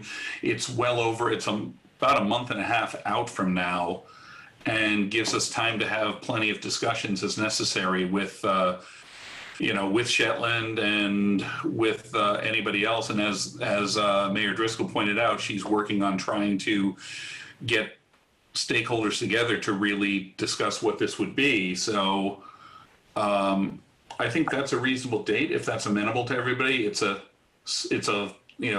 fourth Thursday, so it's a day that in normal months we'd be doing a meeting anyway. Any feedback from members of the council, the planning board? Counselor Dibble? Yes, thank you, Madam President. I question why we have to wait that long, pushing it way out that far. I'd like us to move forward with this, but first to get a written opinion, yes or no, from the city solicitor, if this is spot zoning, and can we go forward with this? That should happen. Once the public hearing is closed, we need to remand this over to the planning board for their opinion, have them get back to us, and then we meet again. And then we take a vote at that point. So it's a very, very long process. So we're talking, if we wait over a month right now to the end of August, as the good Ward 5 Council just suggested, we're talking another month or longer after that before we can even act on this. So I'd like to see it happen a lot sooner if we can. But first, to get a very fast opinion from our city solicitor. We already heard tonight from one lawyer who and I trust his opinion, Mr. Quinn, Attorney Quinn. He's a brilliant lawyer when it comes to zoning aspects, especially here in Salem. But this isn't just a Salem issue. This is a Massachusetts issue. Is it spot zoning or not? And whatever we do here, we should make sure that we do it and do it correct. So August 26th is what, 6 weeks from now?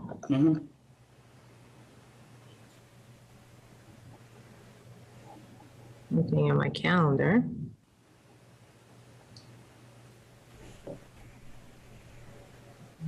Madam President, if I can continue? Yes, go ahead. Maybe we compromise and go midway, maybe like August 12th or August 5th or so that we can get that opinion and then we can continue to make progress on this. I very much like what the good Ward 5 Council has proposed here tonight. I think it should be spread in a different way, but spread to all of our business properties, but that's a different issue. At least we're starting here. But if it's spot zoning, I think we just throw the city into a big hole where the developer will come back and sue us and he'll ultimately win. And again, this would be a whole waste of time. We need to know if it's spot zoning or not. Okay, thank you. Mr. Reader. Thank you. I would note that historically, the planning board does not meet at all the entire month of August, at least for the last 10 years that I've been familiar with the process. The council. Thank you. I just want to remind everybody, we do have an election coming up in September, likely. So in the interest of workload, we could take this up sooner rather than later to give the city clerk's office some breathing room. And I don't know what, Mr. Grissett, where you are at with the August dates, but it seems like either we wait until October, which isn't always the best time, but I'm open to ideas. Yeah, thank you, Madam President. I am personally unavailable on the one date, August 26th, but I'm not concerned about one date in one person's schedule. I think it is important that we address this as expeditiously as possible for all concerned. I do agree in part with Councilor Dibble in that I do think we should get an opinion from the city solicitor. However, spot zoning or not spot zoning, you know, there may be some areas that are not as black and white as one might think. Okay, thank you. Mayor Driscoll. Yeah, I'm just going to suggest that we think about the September timeline, not trying to put the crunch on everything else, but if we are going to try and get sort of a community impact group together and have stakeholders meet, it is the summer for those folks as well, and it may be difficult to get that really underway in the next 6 weeks. So in my mind, it would be helpful. The city solicitor could take, could take the time to also make sure we get a legal opinion, certainly could advance that ahead of time, but if the public hearing could be continued to sometime in September, it would at least give an opportunity for some running room to get people around the table. Okay, thank you. I would agree that the date of the next hearing does not preclude the city solicitor from drafting an opinion. So while she works on that, we can look to a date that's further out. Maybe at the end of September. That would be better. I'm seeing Madam C. Clerk nodding her head. Let me pull up my calendar again.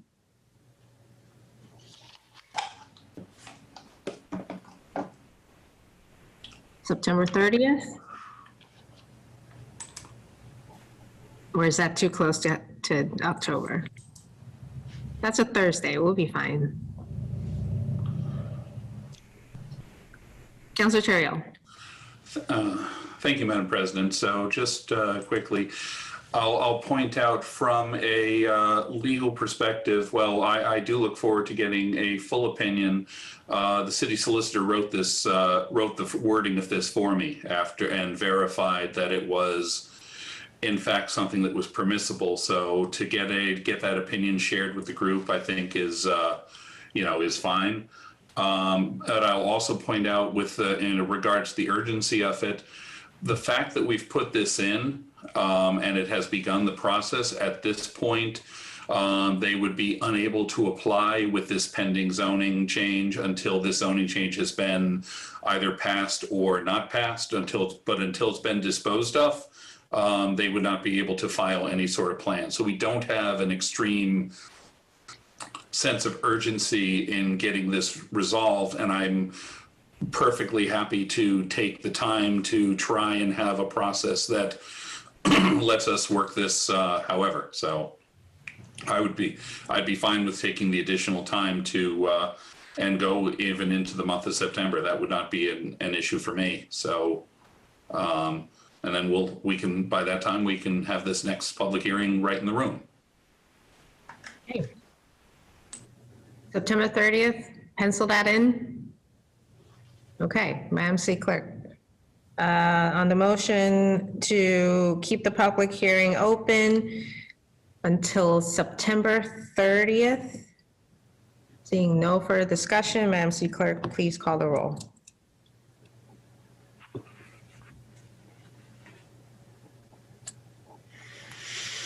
Oh, are you muted? Yes, I am. Council Torrio. Yes. Council Sergeant. Yes. Council Riccardi. Yes. Council Marcello. Yes. Council McCarthy. Yes. Council Hapworth. Yes. Yes. Council Dominguez. Yes. Council Dibble. Yes. And Council Madore. Yes. On Councilor Marcello's motion to keep the public hearing open, we have 9 councilors voting, 9 affirmative, 2 absent. The public hearing remains open. Thank you. The next one, last but not least.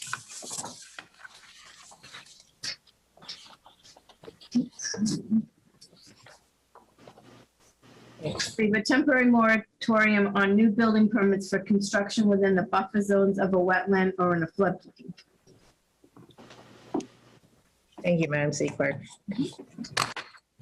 Okay, so I'm just going to read the language on the petition, so it's on the record. Okay. So we received a petition, a citizen's petition submitted by registered voter pursuant to Mass General Law, Chapter 48, Section 5, requests that the following zoning ordinance be submitted within 14 days to the Planning Board for review and recommendation back to the City Council. No new building permits shall be issued for any construction within the buffer zones of a wetland or on a floodplain in any zoning district within the City of Salem for a period of 2 years. The reason for this temporary moratorium is because the city has experienced multiple projects being approved for construction within the buffer zones of wetlands and within floodplains. Time is needed so that the city can conduct a comprehensive study on the impact of construction within buffer zones and floodplains. This moratorium shall not apply to building permits for future phases of any project which has obtained all required permits and approvals. This moratorium shall apply to building permits that would encroach upon our wetlands and floodplains from the date of this ordinance. And undersigned are 24 names. Maribel Stedman, Mark Stedman, and I believe this is Rosemary Bojan. I'm sorry, I couldn't read that last name. We have Councilor Steve Dibble, James Zavalia, Susan Abushark. We have Councilor Domingo Dominguez, Jean Dibble, Alvaro Ibanez, Deborah Ibanez. We have Steve Capantis, Rosemary Capantis, Tracy Capantis, Benjamin Arlander, Paul Labrie, David Frenny, Robert Kameyer, Stella O'Neill, Mary Ann Silva, F.A. Silva, Sandra E. Antunis, Mark Maslinsky, Jean Martin, and Robert Buckley attached to this petition. Okay, so with that, I'm going to open up to questions or comments from the city council. Since the petitioners, I don't think there's a representative from the petitioners to speak unless we'll open up for public comment afterwards anyway. So questions or comments from members of the council?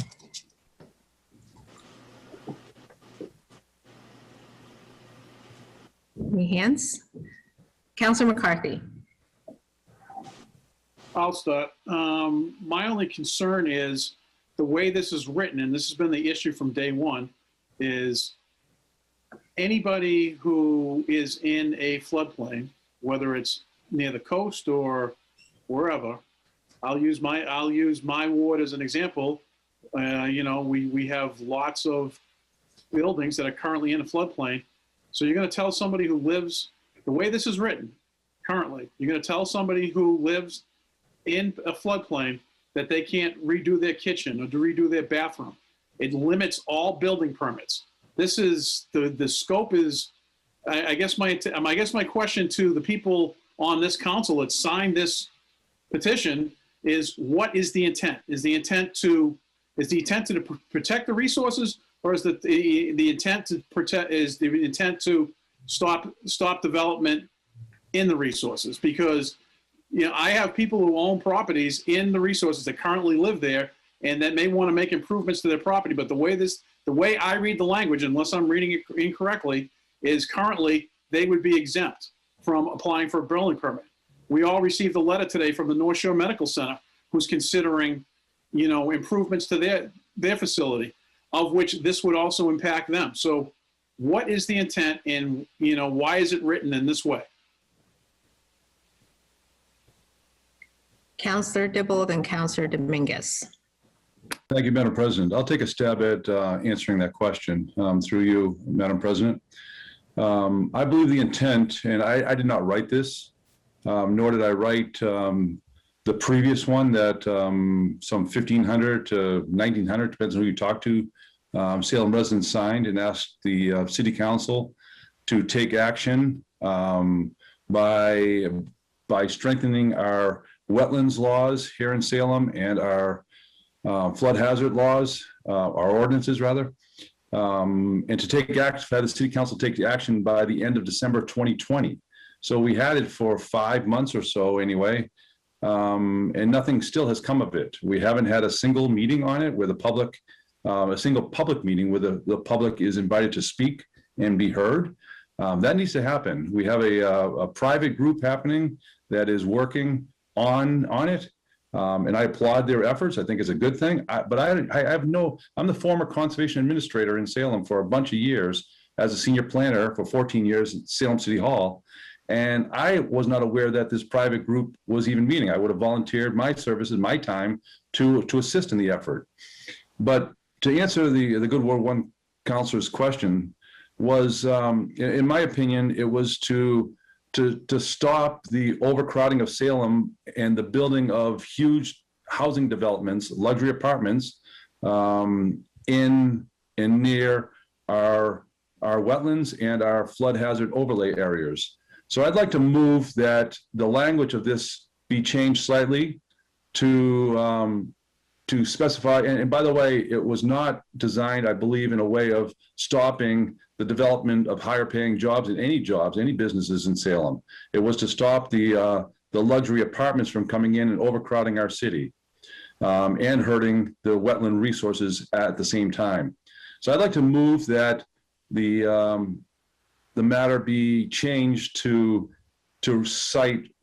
be residential only, and it be for any residential projects of under 6 units are exempt from this. So it would be all residential development except for single-family houses and any units, any complex that is under 6 units. So businesses could go forward, and the larger luxury apartment complexes of 100, 200, 300, 400 units, 500 units or more would have to be stopped until we can rewrite our ordinances. We've already heard from the solicitor that such an ordinance would be allowed. Such a moratorium would be allowed. It would be legal. But I think it needs to be, once again, my motion is to change it to residential only, and that under 6 units would be exempt. So, Madam City Clerk, I need your help on this. I'm not sure if we could change language or workshop this in a public hearing, or does this have to be referred to committee to do that?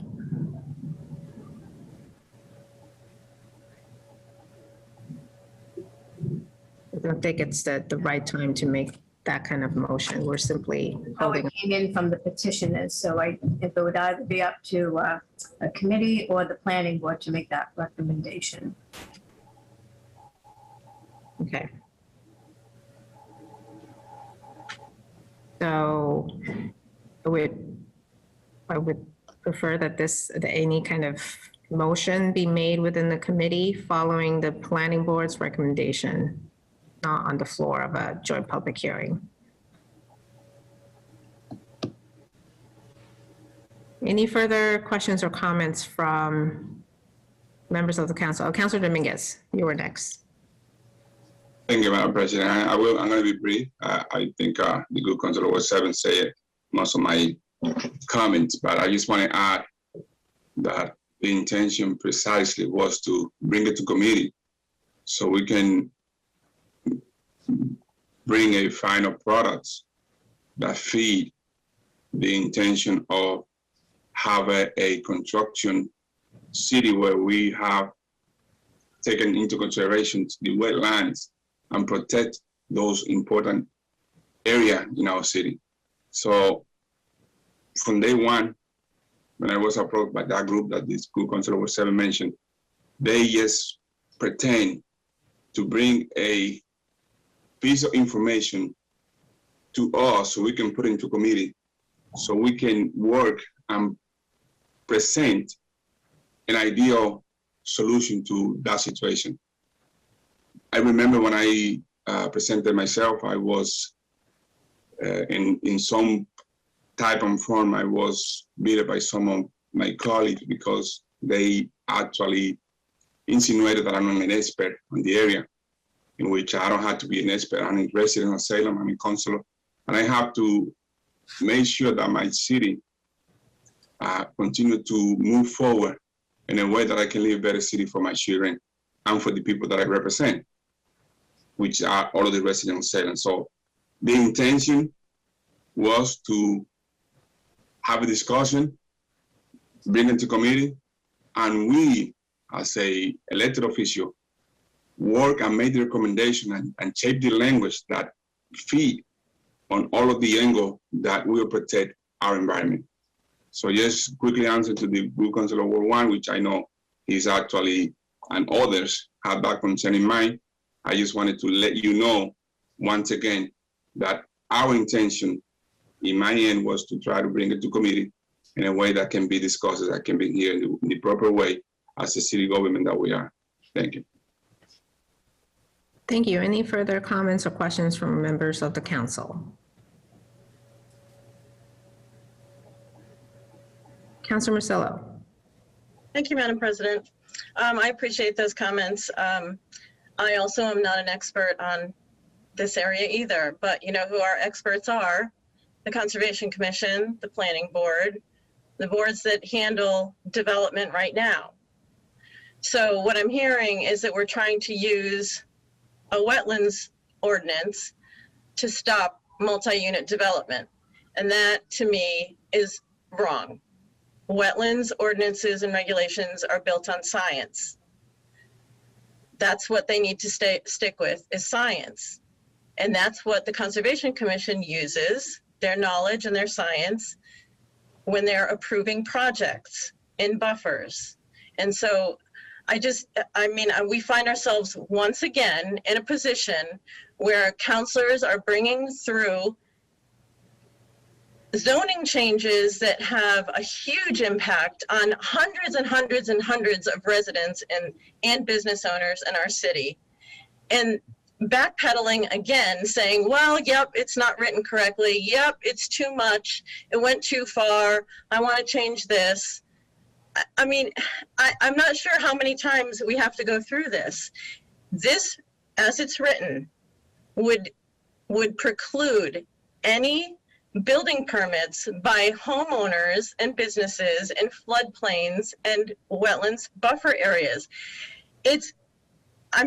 First of all, I'd like to know if any notice has gone out to these homeowners, because I, in my mind, don't know how many homeowners know that their properties are in these floodplains, right? And so they may not even know that we're trying to pull the rug out from under them and their property rights for the next 2 years because we don't want multi-unit development in Salem. So we're going to remove their rights to build a new deck once the cost of lumber goes down, something that they may have been planning on for months and months and months, right? Or to build a new addition on their house, a small addition, because they have another baby on the way. But we're going to say no, no, no, because we don't trust our boards as they stand right now to make sure that any proposed developments are going through the proper process and are respecting the environment and making the wetlands buffers cleaner in the process. This is a property taking in my mind. We are taking the rights of property owners away from them.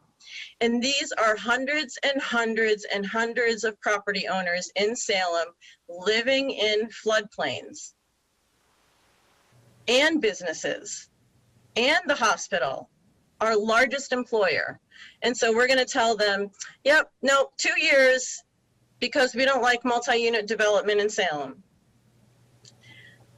This is wrong. This is wrong on so many levels, and it's wrong again, the third try for this. This just wrong. Thank you. Thank you. Councillor Terrio. Thank you, Madam President. So I've said plenty about why I think this is a utterly horrid idea.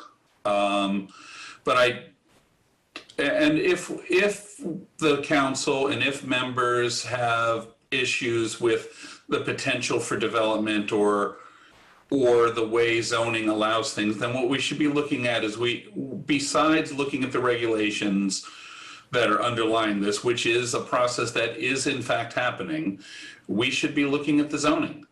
And if members of the city council want to make a statement that all we want in most of these outerlying areas and in most of these places is single family zoning, then try and make that change and try and pass it. If you're okay with R2 everywhere, then in most places, then let's specify what we want and what we find acceptable. Building housing has been something that has, in a lot of cases and in a lot of places in this city, it's revitalized a lot of sections of this city. It's resulted, I believe, in improvements when we've taken empty land that's just sat there doing nothing for, in some of these cases, generations, and put housing on it. We've cleaned up properties, we've increased the tax intake, we've attracted more people to Salem. And when we do build housing, regardless of whether you call it whether you use marketing terms to call it luxury instead of mediocre, or however you want to do it, when we do that, we're also it's one of the many things that can help keep prices from rising through the roof. Because really, when you have an issue with housing pricing, and we do have that issue, there's really only two ways that you can address it. and it's through the laws of supply and demand. We can either increase the supply or decrease the demand. You increase the supply by building more housing, which in turn allows existing housing to fill in different slots, and you can reduce demand by making the city awful. And I guess, if that's a goal, then so be it. If we want to keep people out of Salem and make Salem less desirable and hold prices down, great, we can try and do that. But, that's a decision that has some ramifications. And granted, we all have our disagreements on what that consists of, but I don't see it working out financially for us. So we have to look at and vet every development proposal that comes across, regardless of where it is, regardless of whether it's what the distance is. We do need to update our buffer zones. That's absolutely an important thing that needs to happen. We need to worry about what is done, how clean it is. We've still got sites and brownfields in Salem that we've got to clean up.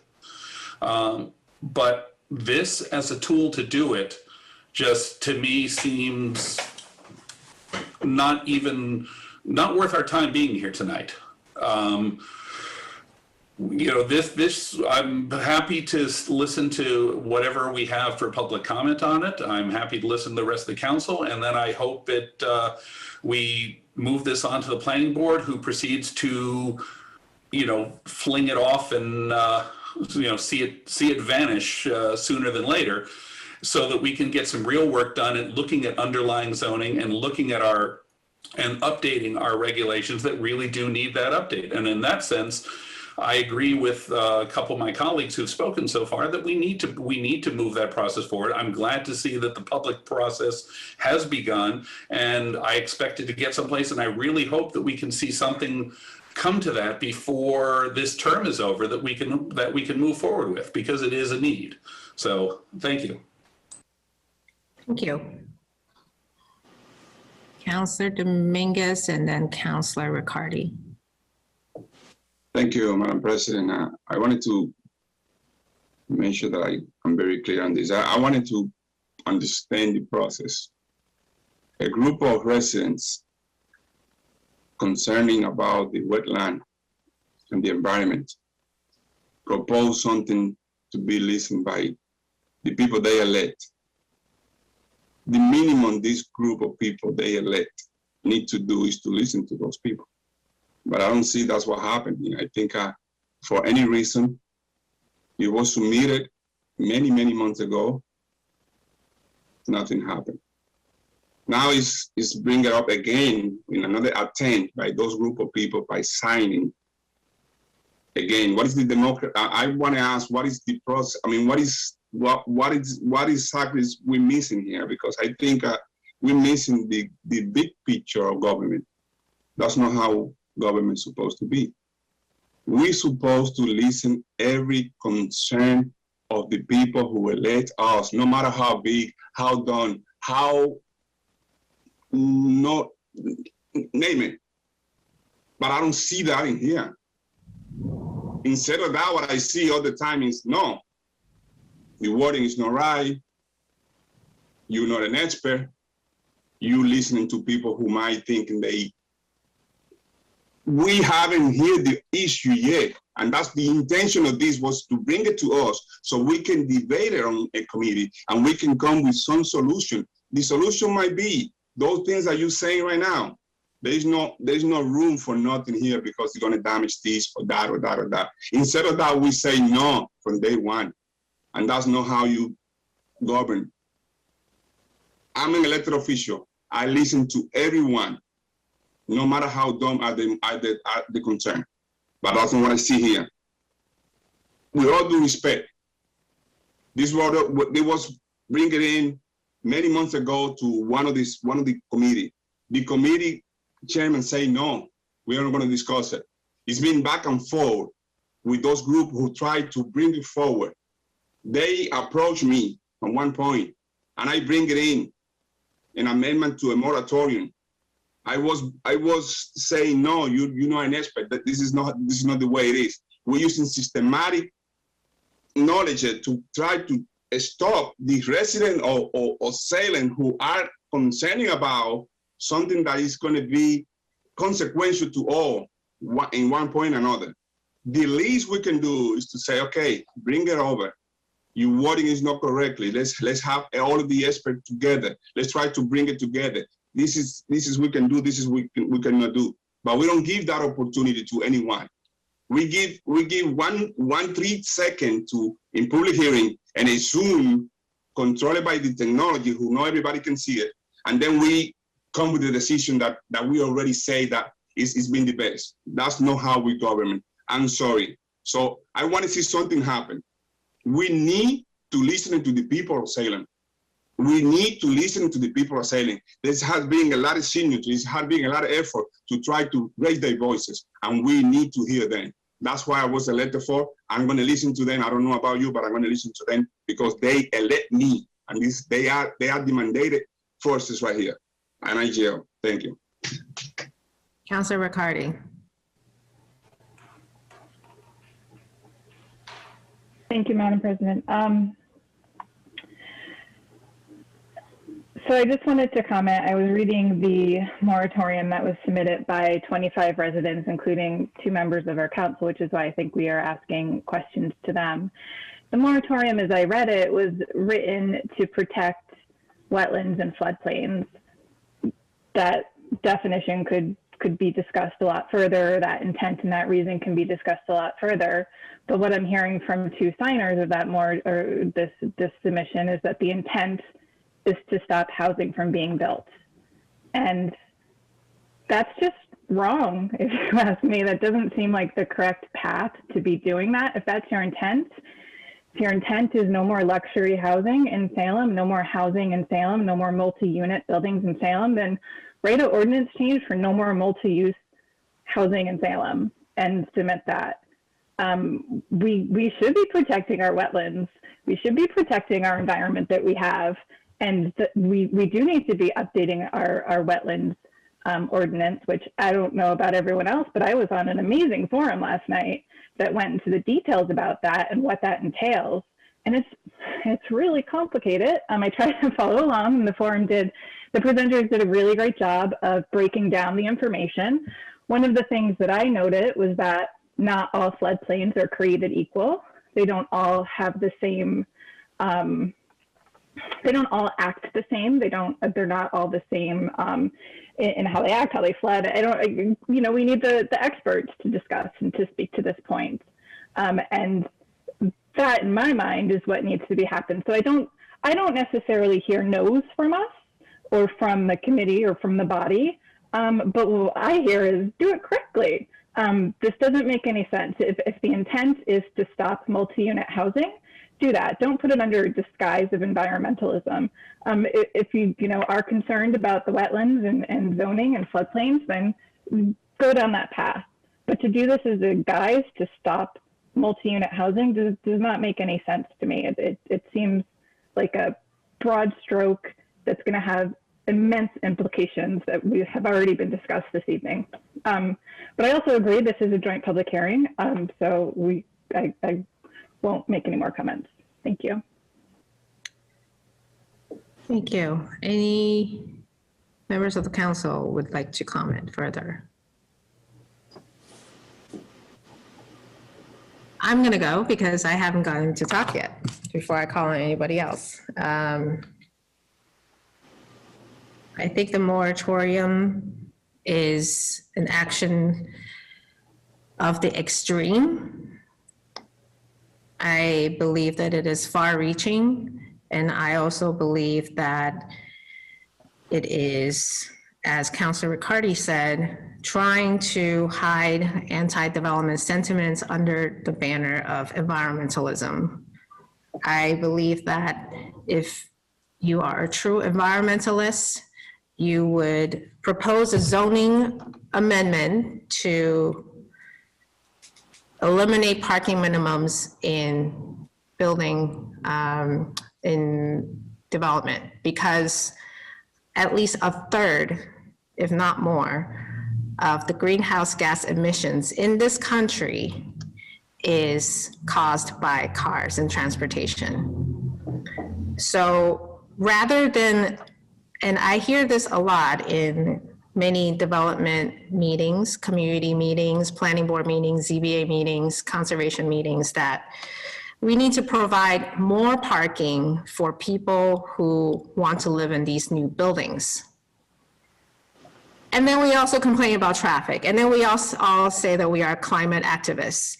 So rather than building for cars, why are we not building for people who don't have cars, or people who would like to get on a bike, people who like to take the ferry? My husband went into work at the seaport today on a blue bike to the ferry and back, and on a blue bike without even hopping into a car. And he got to have a beer on the boat. That is a reality in Salem. It is not some fantasy that, you know, I get criticism for saying that we have people who live here that don't have cars. Just today on Facebook in the Salem Mamas group, there was a very long discussion about how I have 2 kids or 3 kids or 4 kids, and I go by just fine with 1 car. Actually, it's great. This is not something that I'm making up. I have 1 car.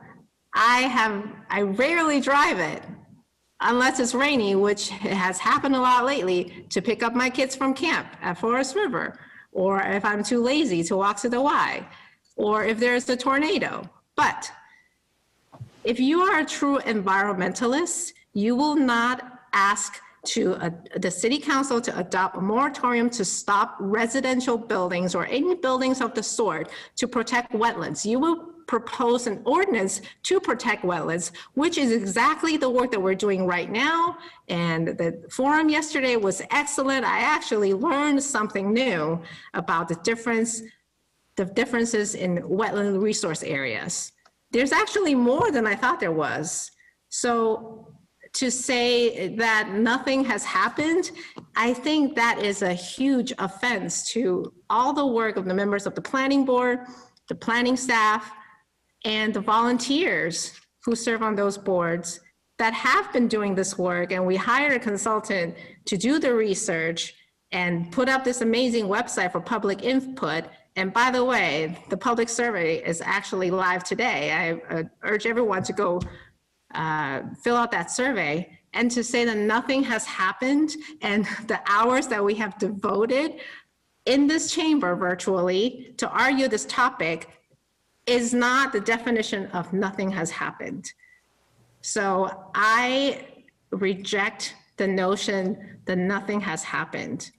I have talked to multiple members of the planning board who are with us tonight about expanding and strengthening our wetlands ordinance.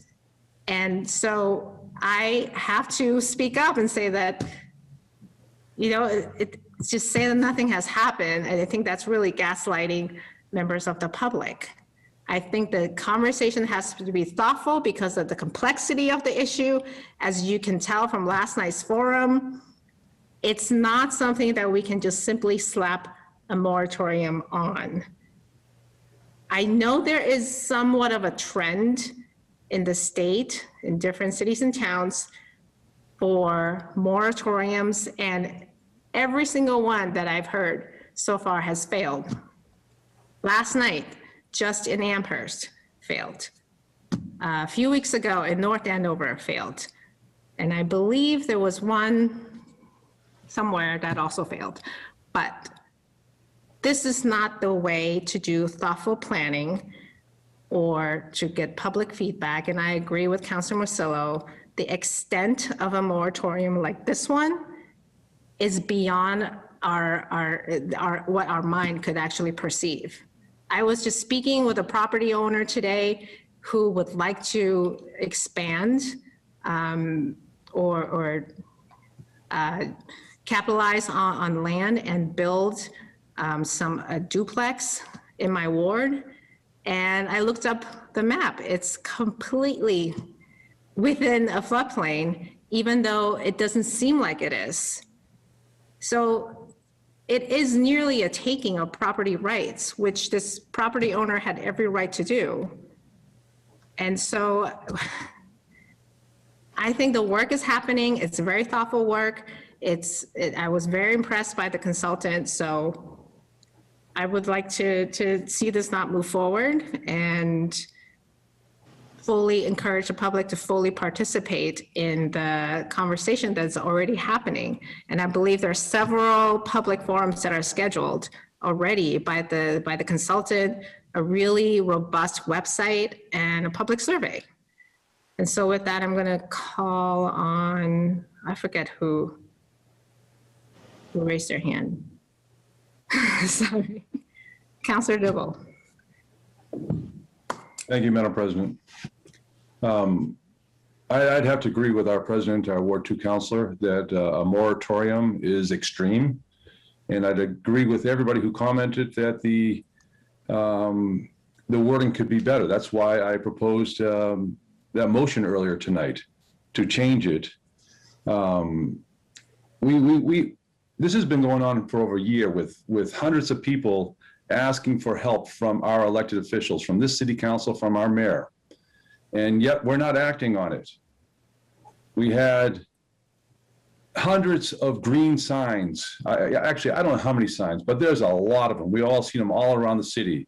And they were basically protesting overcrowding and overdeveloping our city. And that same group is working on not hurting our wetland resources in our floodplain areas. They put a petition together that was signed by over 1,900 people to have our city council act. That was signed last summer and submitted to us, I'm going to guess maybe September, I forget the actual date, and have us act on it by the end of December 2020. And we did not do that. We put it into committee, and the Ward 3 councilor who chairs that committee refused to hold a meeting on it. It's just not right. It's amazing how many people in Salem care about this issue, but yet all of our elected officials are not willing to act on it. We tried to take it out of committee to have it put into a different committee so that we could have a public meeting on it. We couldn't do that. We didn't have enough support to do that. So now this same group, I don't know how many people in the same group, but a couple of them put forward this petition.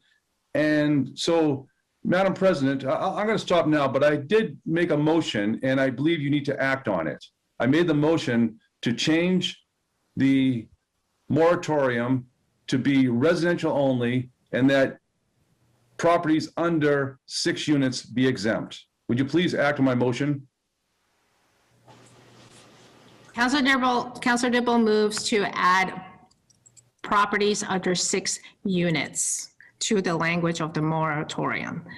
No, Madam President, it was to change it so that the moratorium would be for residential only and that properties under 6 units would be exempt. Okay, so to stop there. Madam President, I take objection to that. I didn't say stop at all. No, I was saying, okay, you stop right there, right? Residential only for properties under 6 units are exempt. Stop, right? Is that what you said? Yes, change it to residential only and properties under 6 units are exempt. So you're adding that language, not to change a specific, you're just adding that line. It is not my desire at all to affect single family houses and 2 families, et cetera, 3 families from building an ADU or putting up a shed in the backyard or, putting in a wood stove in their house or whatever they wanted to do. And I believe that's not the intent of the people who have been working on this whole project for over a year. And yet this city council will not have a public meeting on it. We will not, until tonight, and they had to force the issue tonight. It's the first one by the city council. They've been asking for almost a whole year for this. So here we are. I have a simple motion and I'm asking you to act on it. The motion is to add residential only. The moratorium would not apply to residential properties with 6 units or less. Madam President, I said under 6 units. Thank you. Under 6 units. Okay. The moratorium would not apply to residential properties under 6 units. Did I get that right? No, Madam President, no. If I may, the moratorium would be for residential only, and that properties under 6 units would be exempt. Apply to residential only with the exception of properties under 6 units. Correct? I'll accept that. Counselor Dibble moves to add the sentence, the moratorium would apply to residential properties only with the exception of properties with fewer than 6 units. Seconded by Counselor Dominguez. Under discussion, Counselor McCarthy. Thank you, Madam President. Where this is a joint public hearing between the council and the planning board, and typically the recommendations would be sent to the planning board for their considerations, and then they would send them back. Is this the proper time to entertain a motion to amend the order that's in front of us? Because I believe that it should, as is, should go, I believe that the motion should be the Councilor Dibble would then ask the planning board to consider his change, and then it would come back with a referral from the planning board, whether they decide that his change is appropriate and or not. And if so, then at that point, once it comes back from the planning board, then he would entertain a motion, because currently what's in front of us, we're debating what's in front of us. They can ask to be considered for that, but once again, it goes back to the fact that once I saw this, it was, in my opinion, poorly worded. I mean, I understand the intent, but the far-reaching ramifications were enormous. So, but I would just go back to, I will leave it to your decision, Madam President, as to when the appropriate time to entertain this motion would be. Thank you. And thank you, Councilor McCarthy. And I think it's very clear the intent of the moratorium from Councilor Dibble is to have this apply to residential development. So with that motion, I think it's very clear. And I would revert back to Madam City Clerk's opinion that this would have to be referred to the planning board and then possibly to committee to make any changes. So I would take Councilor McCarthy's guidance on that. Appreciate it. So we could still put on the record the comments of Councilor Dibble on his desire to add this language in a committee meeting in the future, if that does take place. So with that, I'm going to take more comments from members of the council. Councilor Sargent. Thank you, Madam President. We can simply word it that Councilor Dibble's motion is a recommendation to the planning board by a vote of the city council. No. It'd be the same as if we wrote a letter to the planning board with something we wanted them to consider. So I would welcome that friendly advice. Heard, Madam City Clerk, did you say something? Did I miss? No, I just want to remind people that this was the language that came in from the people that submitted it, the 24, 25 people. This is the language. It's not like it was our language. So I just want you to remember that when you're taking the vote. But as Councilor Sargent said, as I said before, it should go to the planning board and then let them come back with their recommendations and reviews. Okay. Well, they're here now. They know the recommendation and they'll be capturing the minutes. So members of the planning board, please take that into consideration. Any further comments from members of the council? Councilor Sargent. Thank you, Madam President. I just want to try and move this forward if we can. I mean, this isn't in the form of a motion at a city council meeting, where we can vote it up or down or decide if we like it or we don't. We just have to go by our procedure. It's we can close the public hearing or not. We can send it to the planning board or not. And when it comes, if it should come back before us, we can vote for it or not. But other than that, I just like to try and keep the discussion to the matter at hand and move it forward and decide what we can do with it. Not be so much as whether we like it or not right now. We have no choice so much as to like it or not. We have to move it through the procedure. So, thank you. Thank you. With that, Councilor Marcillo. Thank you, Madam President. I just had one final thought with this, with Councilor Dibble's recommendation that the planning board discuss his new version of this. My question is, I would like to know, if anyone has it, what the science is that shows that buildings with units of more than 6 are more detrimental to the buffer than buildings with less than 6 units. If somebody could point me to that science, that in this instance, it's okay to exclude them from your concerns about the buffers, I would be interested in reading more about that. Thank you. Thank you. And with that comment, Mr. Grissett. Thank you very much, Madam President. Are there members of the planning board who would wish to comment? Mr. Reader.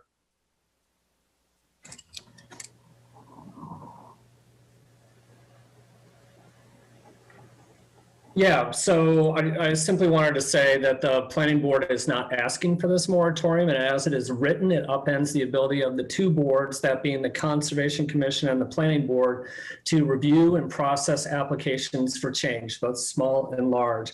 What we asked for was for a science-based modification to the existing ordinance, whatever that might be. So last evening, during the much already discussed aforementioned city-hosted public meeting, the wetland ordinance consultants, scientists hired by the city, made the point that the buffer zones are not the actual resource. The wetlands are, and these are protected by the state. So the timeline for changes through this working group and through this third-party consultant is much shorter than the 2 years written into this moratorium. So I advocate as a member of the planning board to let this process work its way through. It'll be less than 2 years, and it will ultimately come to the city council for a vote. That's all. Thank you, Mr. Reader. Any other member of the planning board wishing to comment at this time?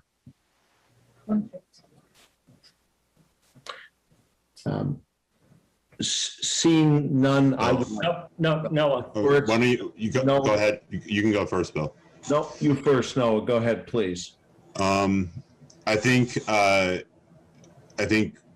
several of the counselors that spoke before me, including Counselor Medora and Counselor Riccardi and Counselor Marcillo, said a lot of what I would want to say about this. I think the thing I would add is that if you're seriously concerned about flooding and wetlands, I think if you tune into Conservation Commission hearings and you tune into our planning board hearings, we talk about this at length. I mean, like we've had projects recently where we spent hours and hours talking about wetlands issues and requiring that applicants propose very significant changes to better protect the wetlands and the flood zones that are in the city. And I think when I first heard about this and I first read about this coming to us, I thought, how clever, right? This is really a play against multifamily housing from people who always complain about multifamily housing, disguised as an environmental thing. And if you're not paying closely attention, it's easy to say, hey, you know what, maybe this is the right thing to do.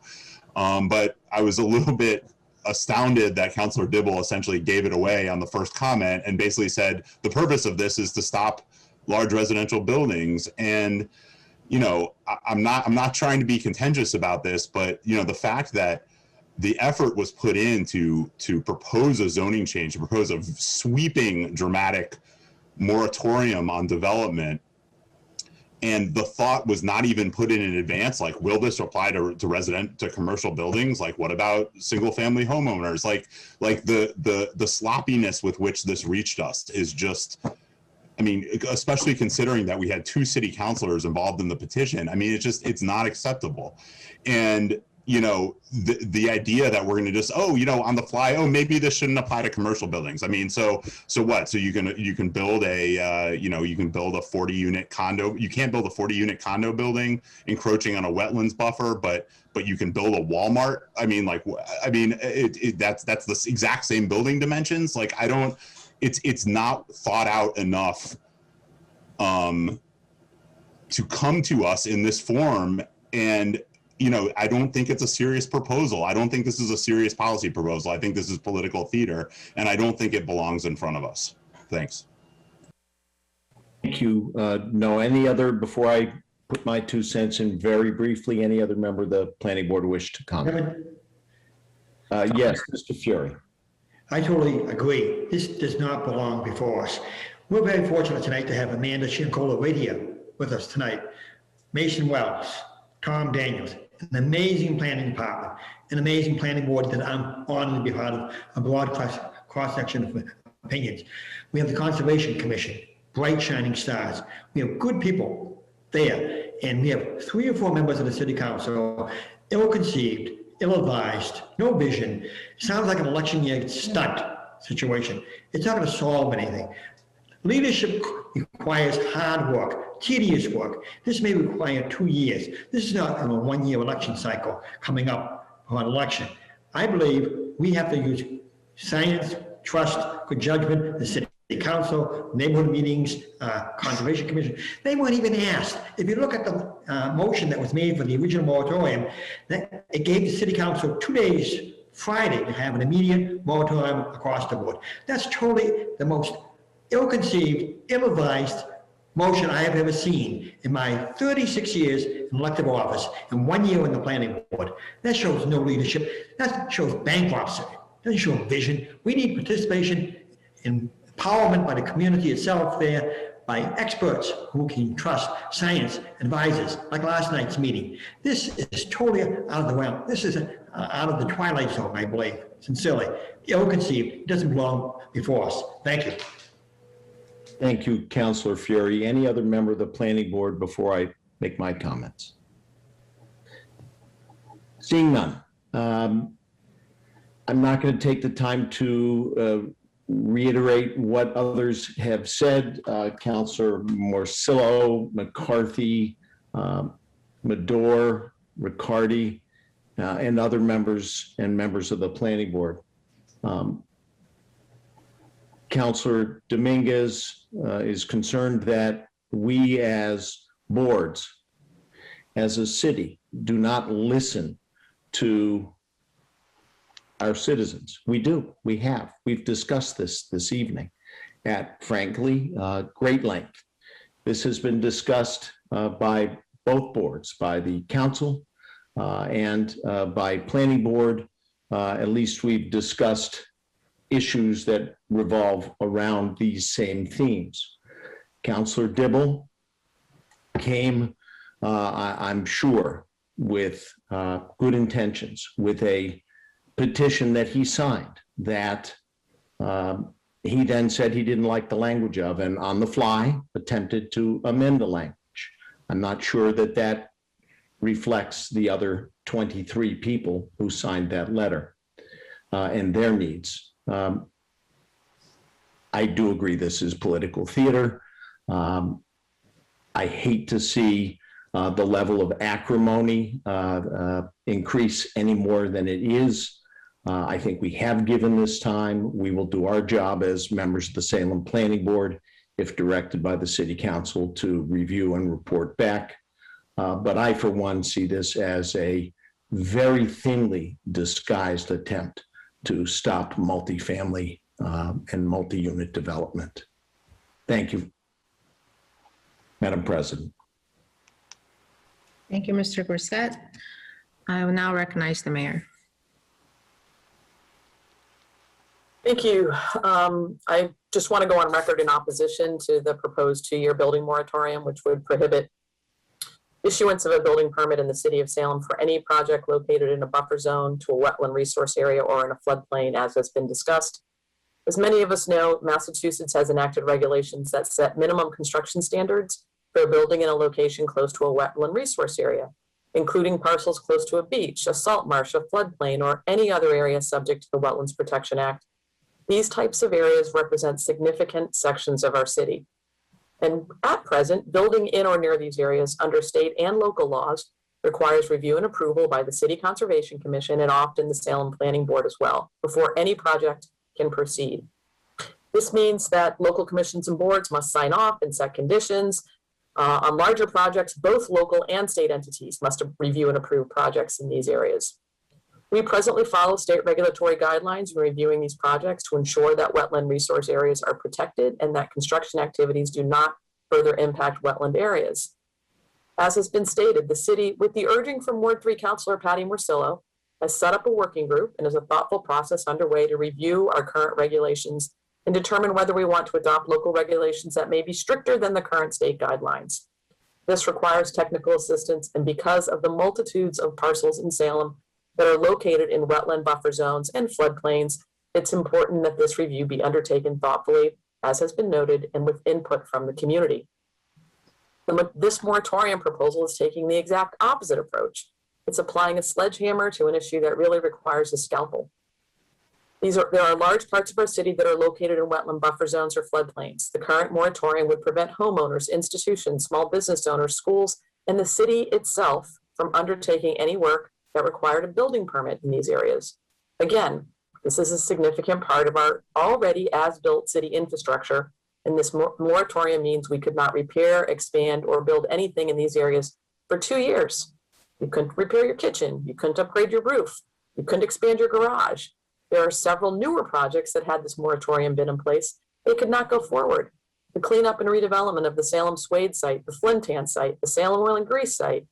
The language of this proposal is also very unclear with respect to which floodplain definition is being used, as defined by the state, by FEMA, by projected floodplains. Again, major portions of our city have been built on fill tide lands going back decades, and many current homes and properties are located in these areas. Thousands of residents will be impacted by a proposed 2-year moratorium that would prohibit a building permit from issuing. I believe most of these people aren't even aware that's under consideration. No one is against strengthening environmental stewardship, and that's why a process is underway. This approach with a 2-year moratorium is short-sighted and harmful. Lastly, preventing development or growth, which apparently seems to be the ultimate goal of this proposal, and stopping all building permits in these areas for a 2-year period of time will not help us address our housing shortage in our community. It will not help us better tackle affordable housing needs in Salem. Less supply and more demand are part of the issue fueling rising rents and home prices. Curtailing any growth for 2 years will only exacerbate rising housing costs and worsen the housing shortage. I also want to add that limiting property owners from obtaining a building permit in large parts of our community will also substantially limit growth, which will have an impact on tax revenues in our community. When we have less revenues coming in from new growth, it means we either need to cut services or ask other property owners to pay more. The more people or property owners we have sharing the cost of city services, the more able we are to keep tax increases minimal. Again, I don't support a 2-year building permit moratorium. I'm not sure that many of the people impacted even know about this. I'm quite surprised that 2 current city councilors would support something as damaging as this proposal. As a city, I really believe that we work best when we work together to find solutions. And that's exactly what we're doing with the Wetlands Working Group that is working thoughtfully, that's working publicly, and looking to strengthen current standards. We're here for a public hearing. I respect the process for commentary, but at the end of the day, I urge members of the council to reject this proposal. Thank you.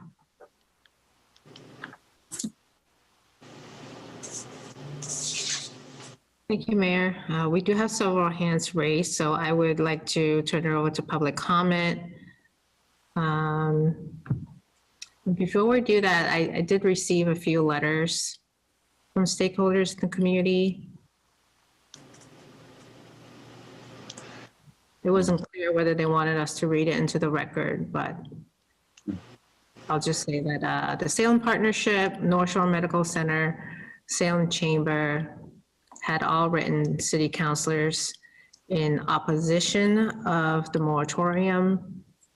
I got an email from, I think it was only sent to me, I'm not sure. I get a lot of emails. Ms. Jane Stauffer, Ms. Ann Knight, and Pat Huff to support the moratorium, and that's all I received. I don't know if there were others that were sent. So with that, I'm gonna recognize the public, starting with Tom Egan. Egan, if you could state your name and address for the record, please.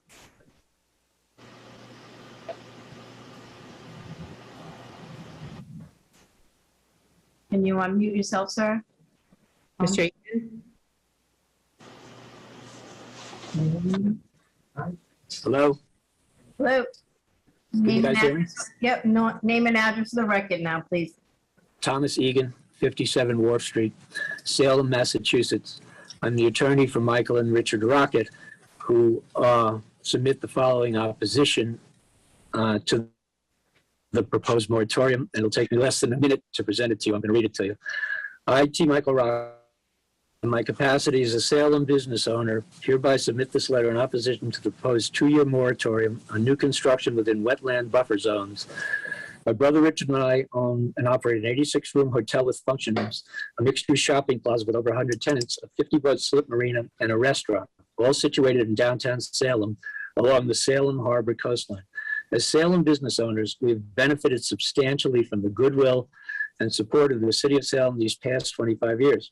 In return, we have generated millions of dollars in revenues which have benefited Salem residents, Salem business owners, and the city of Salem. For example, millions of dollars in commercial tax revenues paid by us are used to benefit the standards of living in Salem citizens via increased rates of employment and salaries. Taxes paid by our hotel have been used to give raises to public sector, city of Salem police, firefighters, and teachers. Would we have been able to do any of the above if, in the past, our attempts to operate in Salem have been blocked by a blanket city of Salem moratorium on building permit? My brother and I understand that the proposed 2-year moratorium has been presented to the board as a means of conducting a 2-year study regarding future growth in wetland buffer zones. But the proposal is being presented as a necessity, which, with all due respect, it is not. The city of Salem has right now, in the form of good faith and intelligence with city council and planning board, ample means to regulate and restrict wetland area growth. The city board members need only to do what they've always done: evaluate the specific circumstances of each building permit on a case-by-case basis. You do not need a 2-year blanket moratorium to do such evaluations thoroughly and to the benefit of all Salem citizens. The boards have proven this repeatedly these past decades. If the petitioners requesting this 2-year moratorium are concerned with building permits being approved during a reevaluation period, I suggest to those petitioners that this filing has already accomplished its purpose without need of a blanket moratorium. That is because all future permit applicants know, once again, and as of right now, that permit requirements will continue to be onerous and may become more so in time. So applicants had better have a reasonable plan which protects the city and the applicant's fellow citizen. Finally, I respectfully suggest that the 2-year proposed moratorium will become a stranglehold on all future Salem residents, whether residential citizens or local business owners. My brother and I do maintenance and upkeep on our properties on a regular basis to ensure that we comply with all our duties of reasonable care of the premises. How can a business owner or a residential owner adequately comply with their duties as a property owner if upkeep and maintenance, which requires permits, may not even be filed for 2 years? I thank you for your consideration and review of this presentation, and we oppose the request. Thank you. Mr. Egan, we would appreciate a copy of that letter if you could send that to Madam City Clerk. Next we have, I need to plug in my laptop. Next we have Steve, simply Steve. If you could state your name and address for the record, please.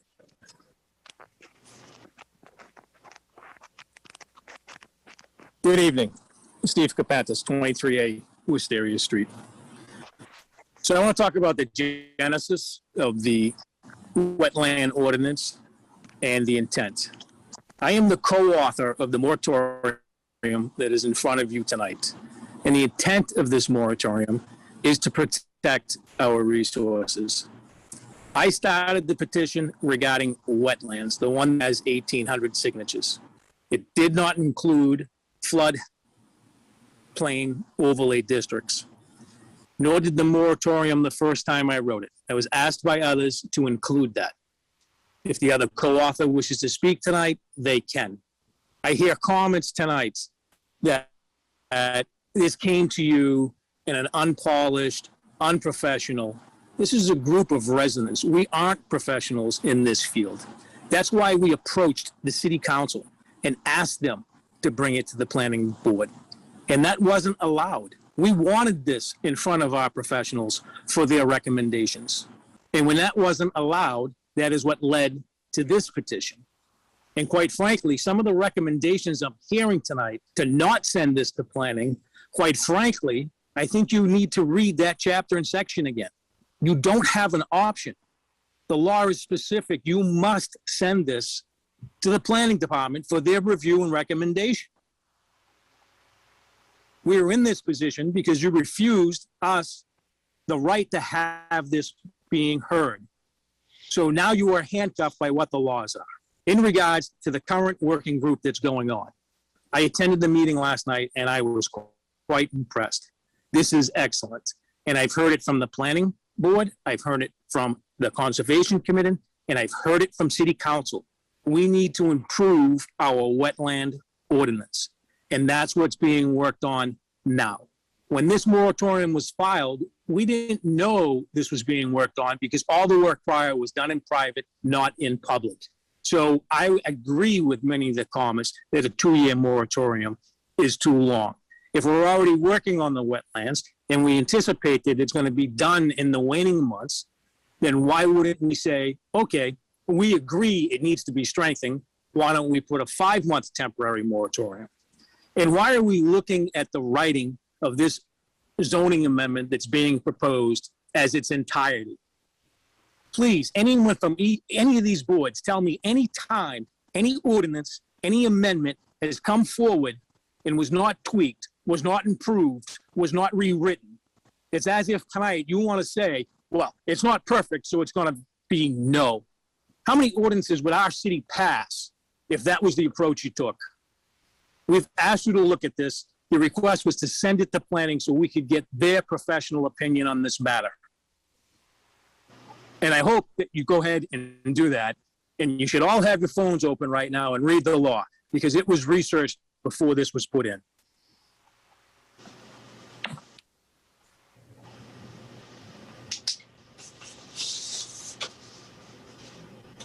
All set, thank you. Next, we have Alvi Ibanez.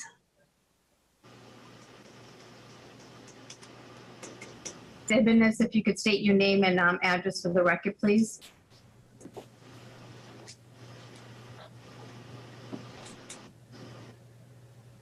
All right, can you hear me now?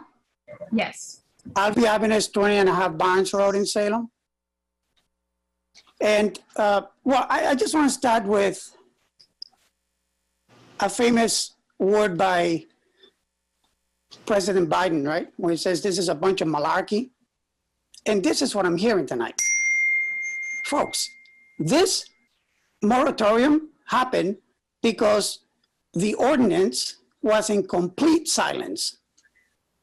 For over a year, we didn't hear anything about this ordinance. Nothing. There was no discussion. There was nothing on newsletters, no emails. There was absolutely nothing on this. This is why the moratorium came. When we continue to pursue the issue on the ordinance, we were told that the ordinance was poorly written and that they couldn't vote on that. Well, it was given to you because we're not experts on that. Okay, please hear that. Here's something else I need you to hear. The same excuse is now given to the moratorium that is poorly written. So where are we going with this? Now, let me tell you how I got involved, okay? A year and a half ago, Overlook Acres came to town right behind me with a bunch of concerns, safety issues, traffic issues, wetlands intrusion, big time, 95% of intrusion on wetlands. One of the comments from, at that time, Kurt Reeder, he was the chair. One of his comments was, yes, there's a lot of issues with this project. However, we, as the conservation or as the environmental laws are written in Salem, we feel powerless, and therefore we have to look at the way that the law is written right now. The same comment came from the chair of St. Louis from the Conservation Commission, and that upset me. As a resident, upset me that the only reason why, or one of the main reasons why Overlook Acres was given approval was because of the poorly written ordinances that exist in Salem. That is why. That is why I got involved. And I wrote to the city council, and I wrote to many people, and I said, it is time to empower the planning board and the conservation commission. They are asking for it time after time.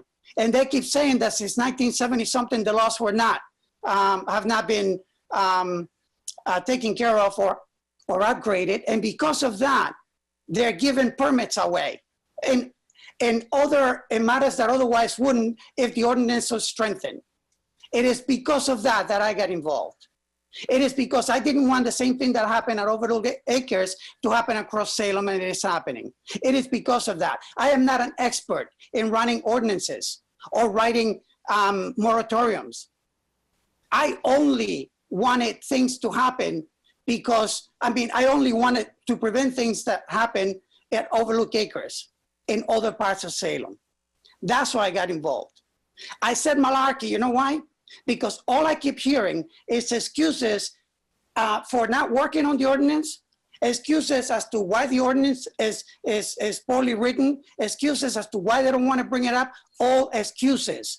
I keep hearing that the reason why the ordinance was brought up is to stop development. That is not the intention of it. The intention of it came from me, from my heart, because I listened to Mr. Reeder and I listened to Mr. St. Louis, who broke the hearts of many residents of Salem in my area when they said we have to give permits because the law is so vague. That hurt me, and I wanted to bring that forward, and I didn't want that to happen across Salem. So please do not say that this ordinance is written to affect somebody who has a house and a kitchen, or some of the comments from the mayor that is just scare tactics. That is not the reason why this ordinance was written. Please do not believe that. By any chance of imagination, do not believe that.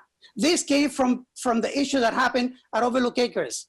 No one listened to us when it was happening to Overlook Acres. We went to the planning board, and Mr. Fury, who had just joined the planning board, was in agreement with us. He said, and I quote, "This project is too big, it doesn't belong here." He said it, okay? But when I was looking for reasons why this big thing was happening behind us, intruding on wetlands by 95% of the linear footage, over 500 vehicles on Highland Avenue, and I'm saying to myself, why is this happening to us? The only thing I can think of, as much as Mr. Reeder and as much as Mr. St. Louis wanted to put a stop to it, they couldn't. That's how I got out of it. They couldn't, and the reason why, and they said it. Go back to the tape and listen to their own words. They said, because the laws, the wetlands laws are too vague. I was not happy with that, and I decided to act. As a resident who cares about Salem, who's lived here since 1985, I did not want that to be an excuse anymore. For me, for my residents, for my neighbors, or for anybody in Salem, okay? So please, do not believe that this is a political stand or that this is something that is a scare tactic on people that are trying to build a porch or a kitchen or other. No, it isn't. No, it isn't. I thank you for your time. I'm a little upset, but this has gone for too long. Over a year and a half of silence. Because of the silence, we implemented the moratorium. And now you're also wrecking the moratorium, claiming that it's poorly written and all that. Please act on what is asked of you. Enough is enough. Thank you for your time. Thank you, Mr. Ibanez. Next, we have Lev McLean. Mr. McLean, if you could state your name and address for the record, please. My name is Lev McLean. I live at 22 Albion Street in Salem. Thank you for the time to speak. I want to talk a little bit about the environmental impact, property rights, as well as the political nature of this.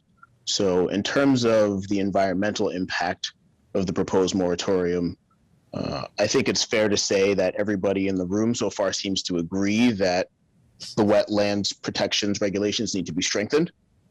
It's clear that they are not as strong as they could be, and it's obvious to anyone who understands that climate change is real that they are likely so outdated as to not really have an impact, or at least not the way that they should. And that's all well and good, and I think the public forums that have started are a good step in that direction. However, I think it's also pretty obvious that this moratorium does not really provide for increased protection of our wetlands and flood zones, which are just a subset of our wetlands. There are more issues in terms of what it takes to protect wetlands than simply talking about what is built adjacent to those wetlands. Environmental stewardship is far from that simple. And in a city like Salem, where we have lots of heavily contaminated land from prior industrial uses, one of the really obvious things we need to consider is how we clean up sites in addition to how we develop adjacent to wetlands. And there's been no discussion of this, and there's nothing in this ordinance about that. Further, this really hobbles the ability of the Conservation Commission and the Planning Board to take any individual action on any proposed development. The answer is simply no. There's no further exploration of the issues. Like many people have stated tonight is necessary. We're going to bring this to the council and we want to hear further discussion. It's an attempt to unpack it. Well, we have none of that left in the hands of our commissions if this moratorium passes. There's no opportunity to unpack it. There's no opportunity to educate the public or have a conversation with the public. The answer is no. I'd also like to talk a little bit about the property rights issues involved with this. From that point of view, I think this proposal is completely unacceptable. There is no reason that residents of the city should not be able to make improvements to their property as they see fit. And this does impact several residents, particularly in my ward, which is Ward 4. Large portions of the east end of Marlborough Road, the north side of Valley Street, DeBassy Park. Neighbors in those neighborhoods will not be able to make any changes to their properties for the next 2 years if this moratorium passes. It also impacts areas that are nearby to us that impact the whole city, the high school property, the hospital property, to name a couple. No citizen of our city has the right to introduce a law that therefore disenfranchises other members of the community. It's totally unacceptable. And finally, I'll talk a little bit to the point that I've heard about what the citizens of Salem are looking for in terms of action on this environmental issue. I do agree that citizens of Salem are looking for greater action when it comes to environmental issues. And I think greater action when it comes to the conversation around development. I think that's valid. However, I think that this proposal, like the last proposal that was discussed, is reactionary. A project has been proposed that people didn't like, and so now we're attempting to change the ground that we play on so that we can keep that particular project from happening. And this is a bad way to approach zoning and regulation for a city. We have to create goals, and then we have to create zoning or regulations that support those goals overall, not respond to things that we don't like and change the playing field. That has the effect of making it difficult for any smaller players to get into the game in our city. It depresses commercial engagement of prospective business owners. It depresses people who want to make improvements to their properties. Because if you don't have the time and the money to jump through all these hoops and figure out all the wrinkles and talk to all the different commissions, then you're out of the game. And finally, I will say I have a real problem with some of the comments from the counselors who signed on to this petition. I think it's worth noting that if you consider candidates or current counselors or their families, almost 20% of this petition signatories are those people. And I think that when you talk about giving the people of Salem an opportunity to be heard before the council, that doesn't involve communicating with constituents and allowing them to bring something to council that is crafted in a way that doesn't have a chance of success. It means you work with your constituents and propose methods for them to improve what they would like to propose. It means that you promote the existing forums and processes that are going on so that they know how they can engage and meet their goals without running into perpetual conflict at the council. And I think it means we don't have moments like this where it's 10 p.m. for a meeting that started at 7 p.m. We're functionally disenfranchising members of the public from participating in these processes because we come to the table with things and wait for somebody else to take dictation and clean it up for us. People should be able to participate in these processes without it being bogged down like this and without it taking years to happen. That's all I'll say. Thank you, Mr. McLean. Madam President. Madam President. Madam President. Councilor Sargent. Can you hear me all right? It's like, I just, we can make this move even more forward if, whatever side you're on, if we keep it to the issue at hand and not go after the planning board members or city council members, we can move a lot faster. So can we please do that as far as moving forward? Thank you. Thank you. Next, we have Mr. Fawaz Abushak. If you can state your name and address for the record, please. Fawaz Abushak, 4 Harrison Road, Salem, Mass. It just amazes me, the smear and the fake attacks on the language that everybody attacking it knows that wasn't the intent. This is simply we had a group that supposedly studying the environment, a working group that was working for a while with nobody knows what they're doing. And if I don't know what they're doing, I know most people in Salem don't, because I consider myself a little bit more about things like this than many of the others, because I do the research. And when we were trying to say anything, we were shut down, flat out shut down.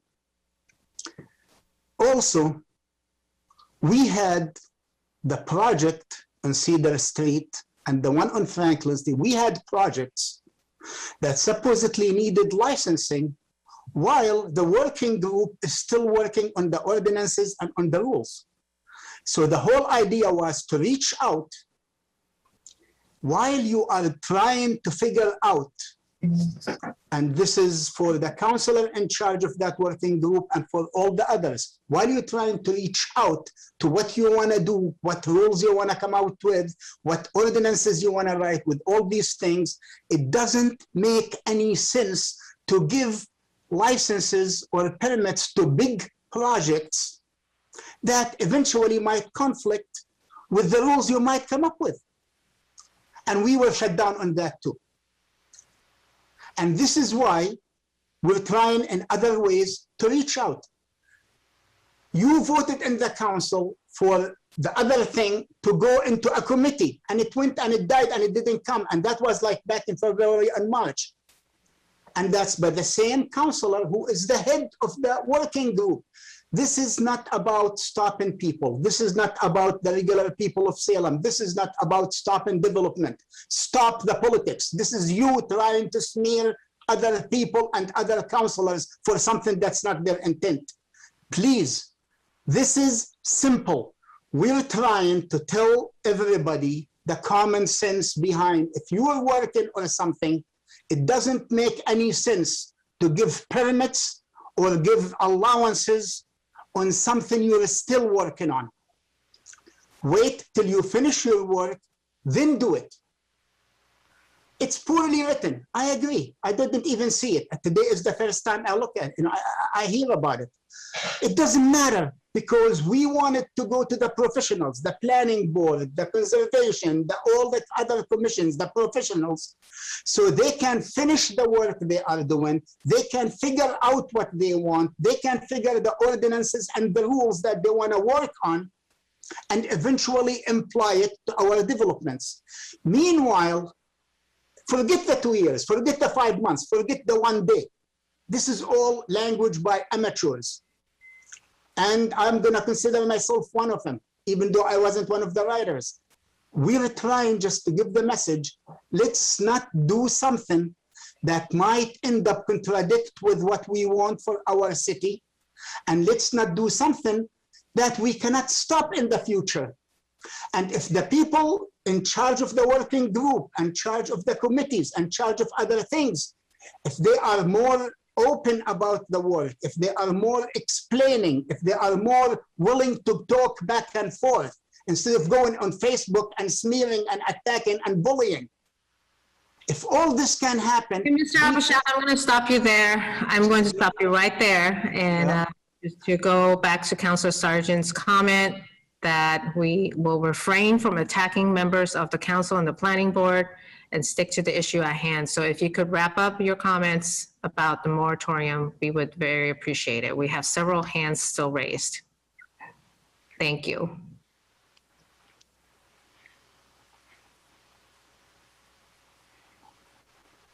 I guess. Okay, the issue in hand, which is the heart and soul behind the reason for this. We want things to be done in the right consequence. First, let's finish the ordinances and the things that we are working on as a city. Then we can issue permits based on our approval. And not, I'm sorry, I mean our commissions and our, the planning board, the conservation, etc. Let's finish the work. Let's come up with the framework that we want to work on. Then we can issue permits. And that's for the big developments and the new stuff that really can affect. This is not about houses. Now, whatever language you, the professionals, can have to show this and to do it, that's what we want.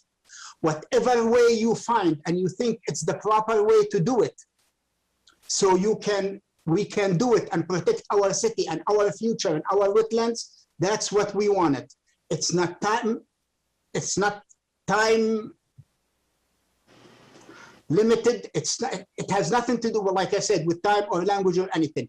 You pick the language, the frame, the ordinance, etc., finish it, bring it, present it, then do whatever and issue all the permits that you want. This is the whole thing. This hold is until your working group and our council and our planning board and our conservation, our people, again, I'm sorry, I keep repeating myself, until they figure out and they do what they want to do and figure out what they want to come up with. This is the time of hold on big projects. Everything else can go business as usual. You find a way to do this in any language, in any frame, that will be what the people want. It's not political, it's not against development, it's not against anything. It's simply, we're waiting for your work so we can embrace it and go with it. Thank you. Next, we have Mr. Jeff Cohen. If you could state your name and address for the record, please. Jeff Cohen, 12 Hancock Street, Salem, Mass. I'm scared of heights, but I'm going to take a chance and give a 30,000-foot view. I have worked for decades in the energy efficiency industry. I was Salem's first official recycling coordinator. I was Salem's Solarized Solar Coach. I was the solar coach for SAFE, Salem Alliance for the Environment. I am an original member of the North Shore chapter of the Citizens Climate Lobby for 8 years. I am vice chair of Salem's Sustainability, Energy, and Resiliency Committee. And people who really know me know that I'm not that fond of nature. I'd rather watch sports on TV. I do what I do for the environment to address what Councilor Dominguez was talking about, to protect our planet, our community, for the earth and future generations. I have taught many kids in the Salem schools about solar and recycling and other things. We are enduring in Salem a climate crisis. July will shatter all records for rainfall. Many homeowners and businesses are experiencing flooding in their basements, leaky roofs that they have never had before. 40% of greenhouse gas emissions in Salem are from buildings. I spent 5 months working with interns and other people on the CERC committee, writing a green building ordinance that Councilor Riccardi submitted to the city council. It's been in front of the city council for over a year. Not one petitioner, except for Councilor Dibble, stood up in support of the green building ordinance. We need to mitigate the climate crisis.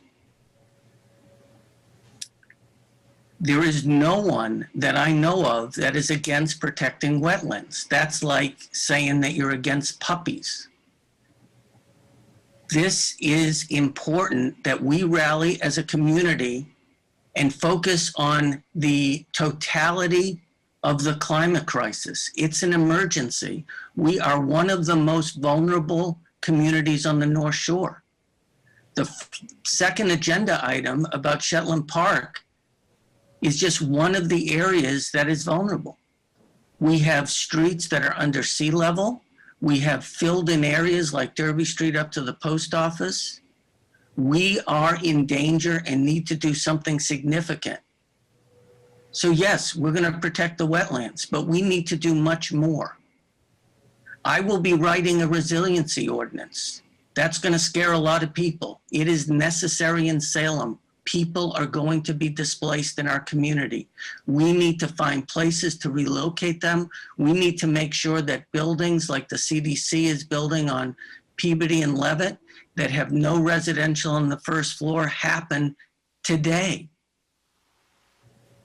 So I will write this ordinance, and I wish the planning board and the council luck. I'd rather be watching TV. Let's get on with this. Mr. Cohen, are you speaking in favor or opposition of the moratorium?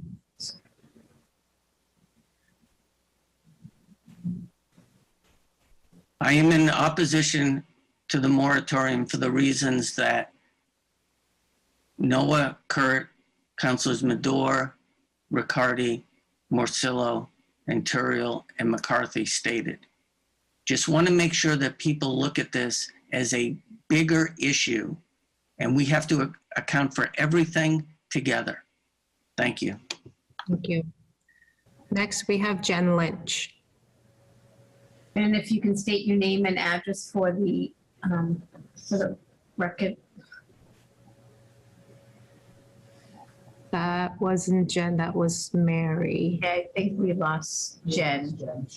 Jen, if you could, oh, she's back. There she is. Okay. Jen, if you could state your name and address for the record, please. Sure, Jen Lynch, 38 Charles Street. I'll keep this short. I'm opposed to the moratorium for all of the reasons that have been stated by all of the people prior to me. Of course, we want to protect the wetlands, but the moratorium is far too overreaching. I'll just use my time instead of rehashing everything to thank the Conservation Commission and the Planning Board for using science to inform this review and their decision-making. Thank you very much. Thank you. Next, we have Mary Whitney. Mary, if you could state your name and address for the record, please.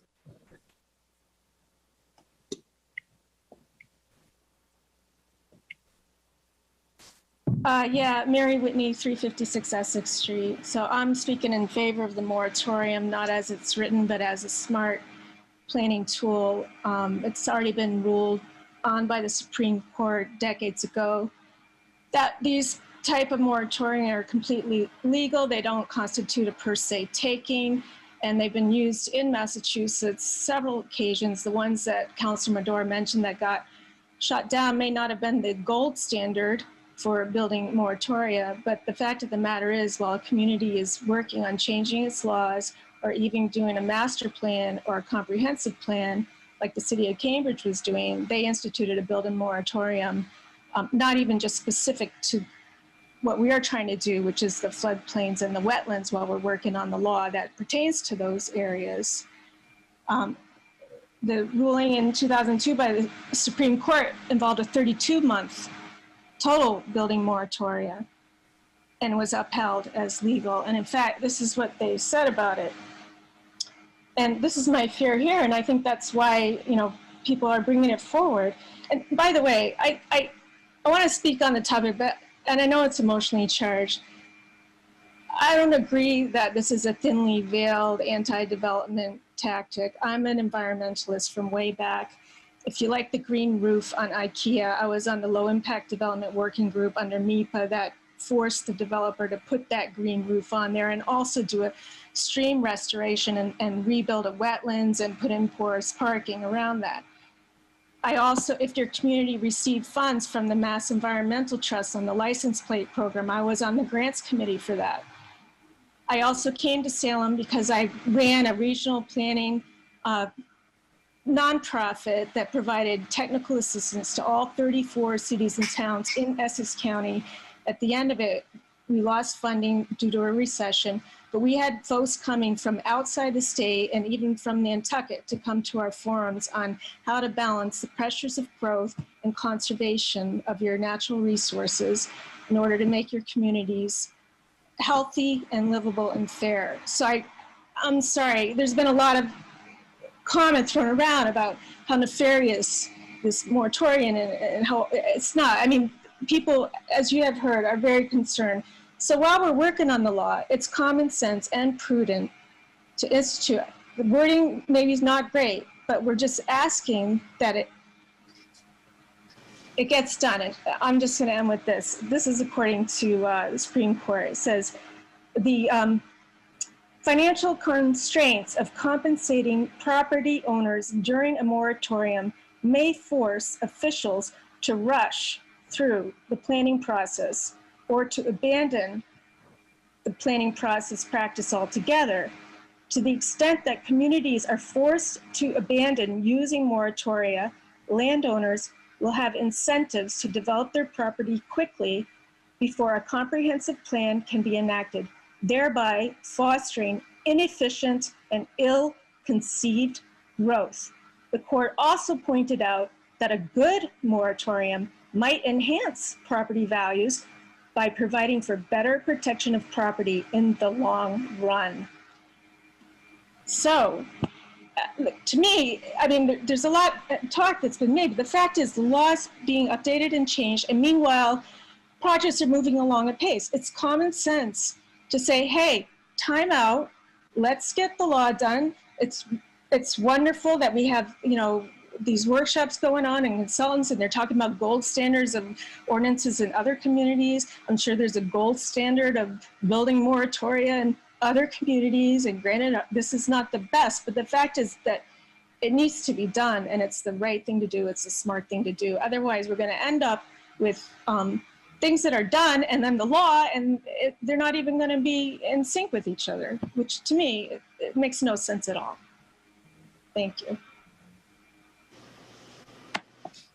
You. Mr. Grissett, you had your hand up? Yes, and I apologize for intruding on public time, but I just wanted to make a very brief comment about zoning ordinances and that whole process. And the previous speaker said, and I think I got the quote right, hey, time out, let's get the law done.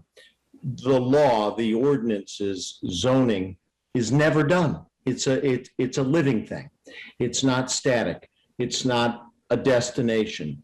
It's a living thing that changes, morphs, and grows over time as it responds to needs in a community. That's how it's supposed to be. So the idea that let's get the law done, And then after we take a timeout, we got the law done now, we can go ahead with projects.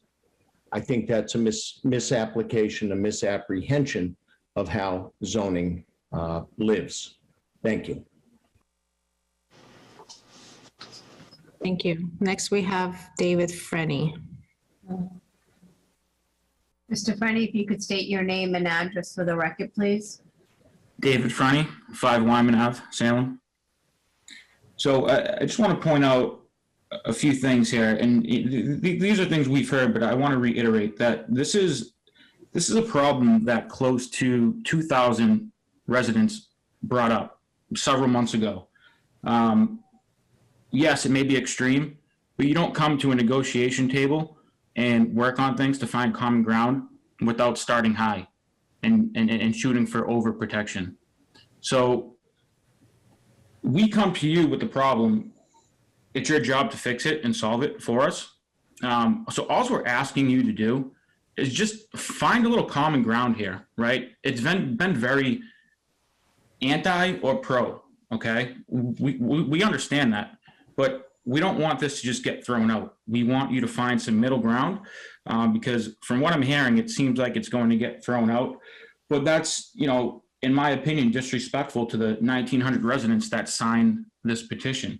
Granted, it's not the best worded, right? But that's something that we would like you to work on and help us with, okay?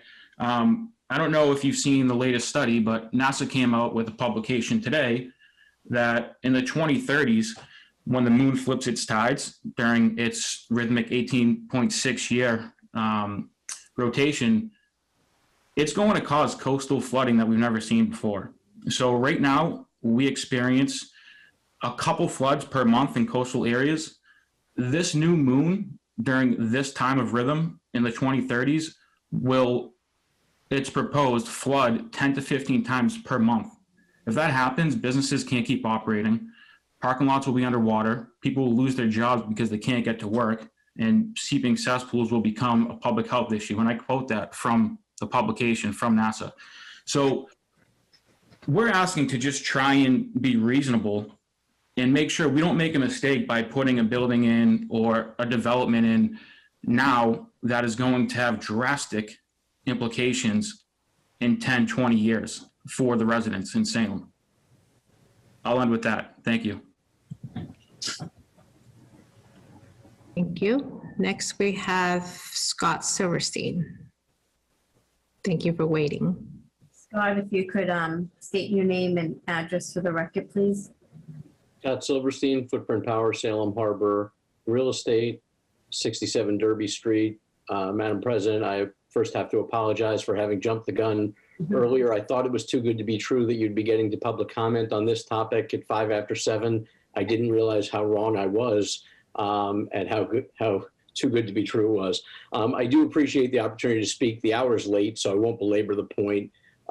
Simply to say that while I appreciate that the proposal may be changing as it relates to non-residential properties, I would caution the City Council and the Planning Board to beware the law of unintended consequences. As I think everybody on this screen is aware, we were asked through the harbor planning process and the Port Authority to go out and explore uses for our site to support offshore wind.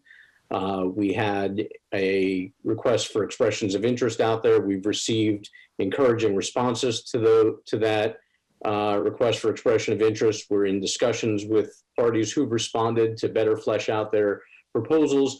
But I want the folks on this call to be aware that as it was drafted and as it was submitted for comment this evening,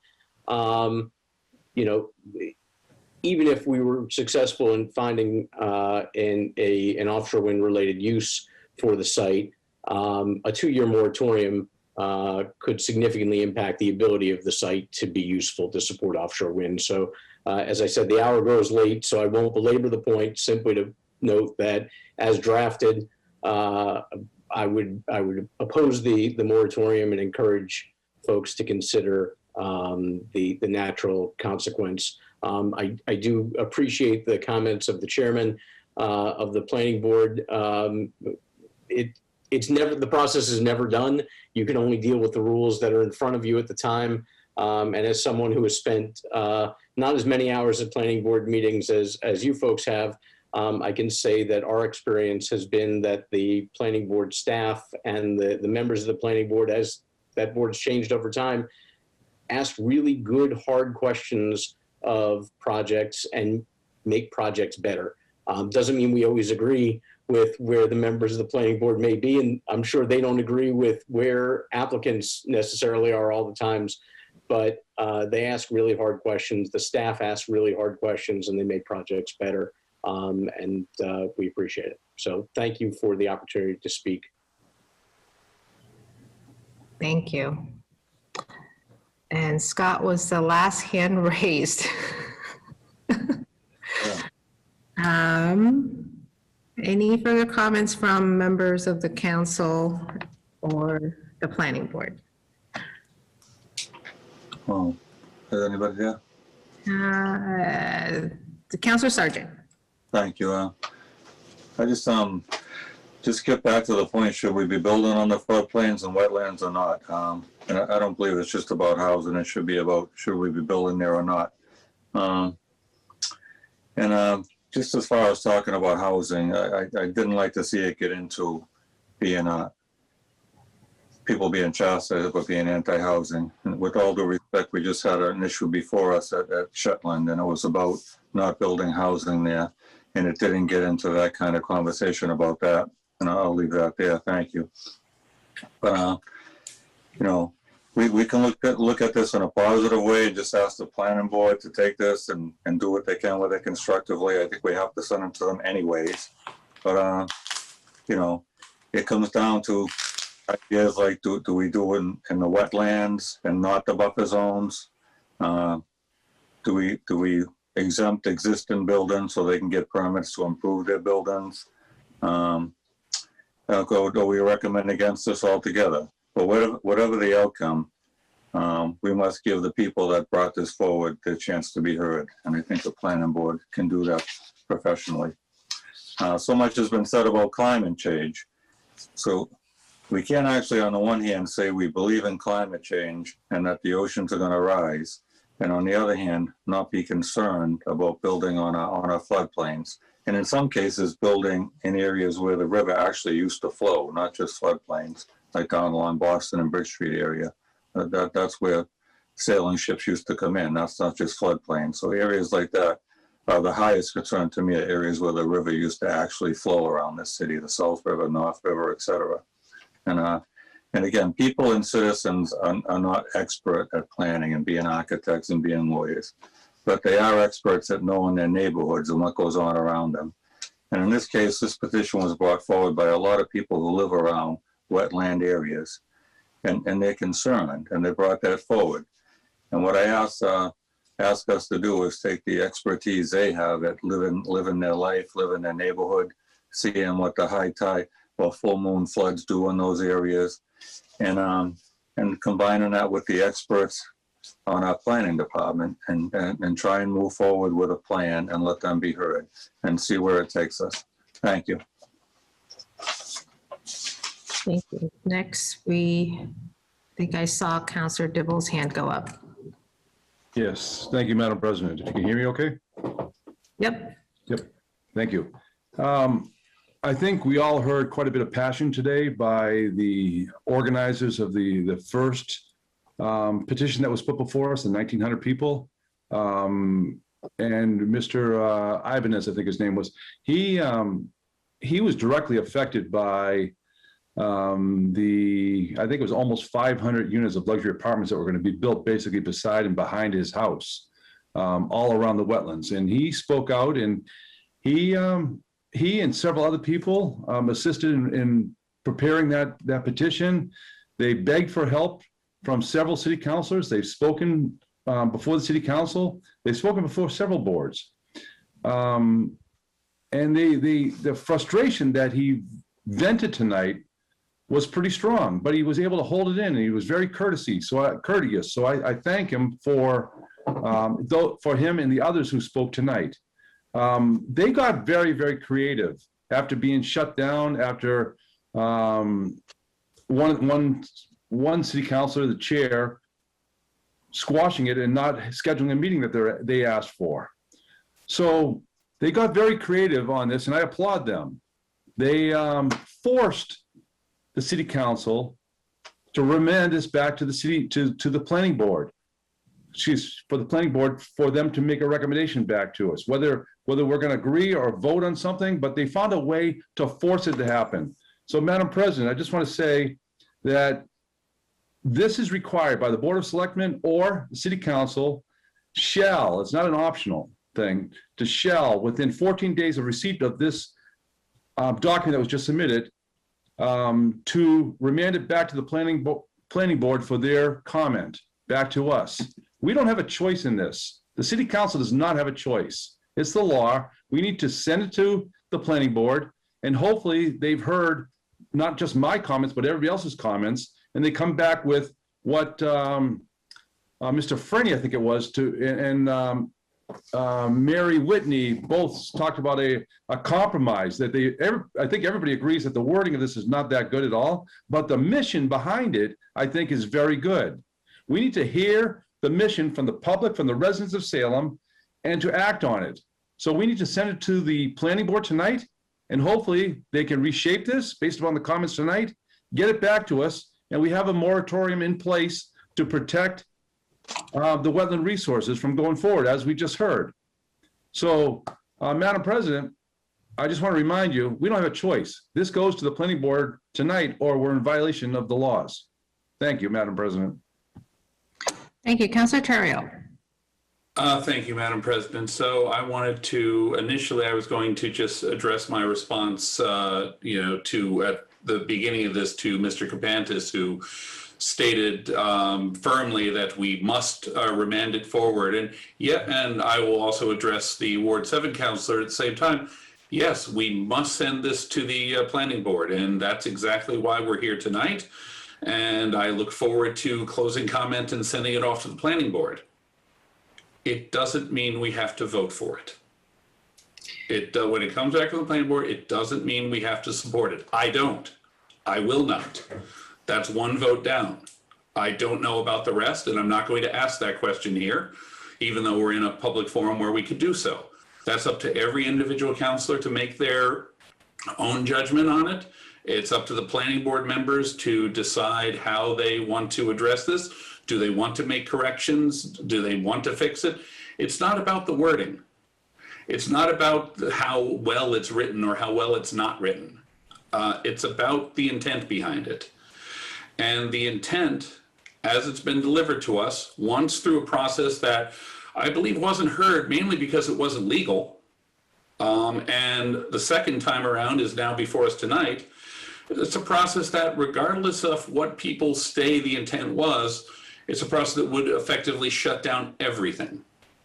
Now, granted that there were hearings that that's not the actual goal, but that's what it was written twice to do. So, take that at face value. And I know the green signs that came along with this initially all said stop overdevelopment. And then after that message wasn't resonating enough, it turned into stop overdevelopment, protect our wetlands and protect our, our flood zones. So, it's morphed, but it's still the same message behind it. And so, yeah, there is a need to protect these things. There's also a ludicrous amount of politics behind it. And I think what we need to do is ultimately get this right. We need to get the protection right. And we don't need to shut things down or figure out what we can and cannot permit for what amount of time, and simply worry about what we're going to protect and how we're going to protect it. And I'm glad that the groups that are doing that are working on it and are moving it forward.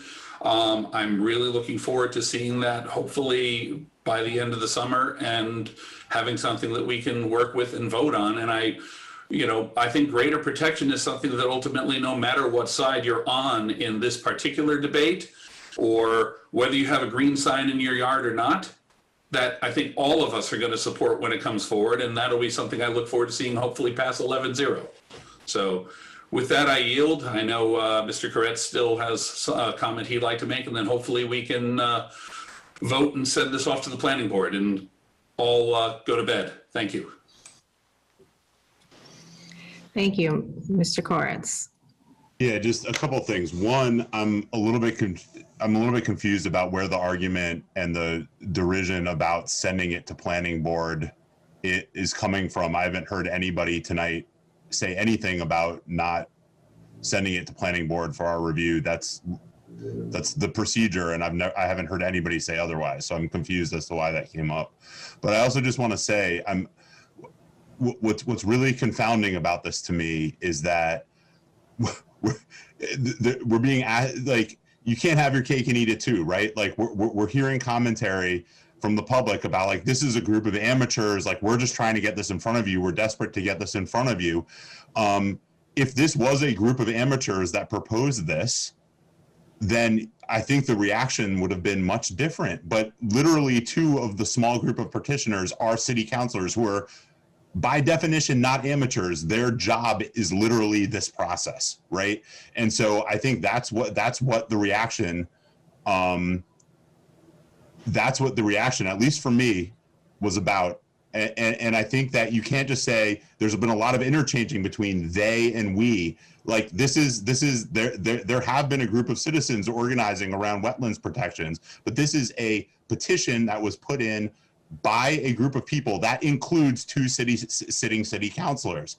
And you can't say that it's this group of people, listen to what they're saying. When you're part of that group of people, you have to take responsibility for being part of that group of people. And I think that's, at least from my perspective, that's where a lot of the frustration is coming from. Thank you. I'm going to take a final comment from Councilor Dominguez.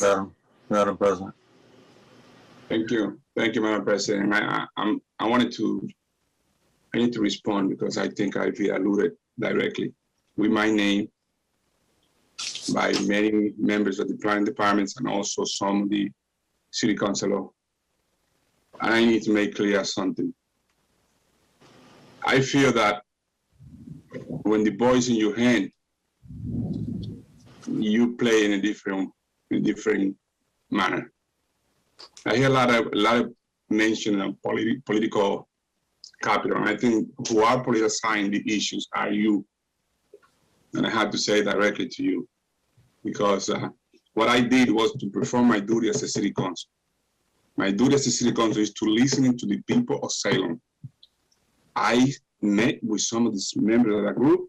They expressed me that they haven't been attended by supposedly the people who represent them. And me as a city councilor at large, I bring the matter in front of the city council to do what exactly we're supposed to do. Send this to the planning department.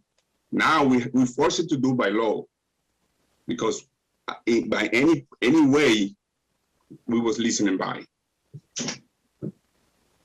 I signed that petition as a resident of City of Salem. I am a resident of City of Salem with a lot of concern.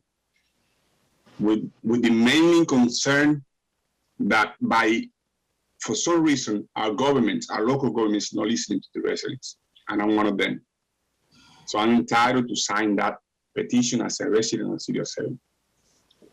When I hear people directly pointed out 2 of the city council who are trying to defend the voice of the people, it's bringing to me memories of how every time something happens like this, it's been developed.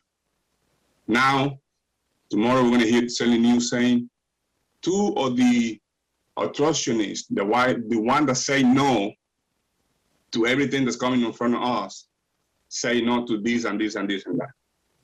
It's very well orchestrated, very well planned. And when I had to repeat that again, that's politics as usual. That's how it's been done, not only now, not only with this issue, in every issue I see in it. So I need to call out to those people who are pointing out to me saying that I'm politicizing this issue. I am a resident. I am in city council and I'm doing my duty. My duty is to represent people, and I will represent people no matter what.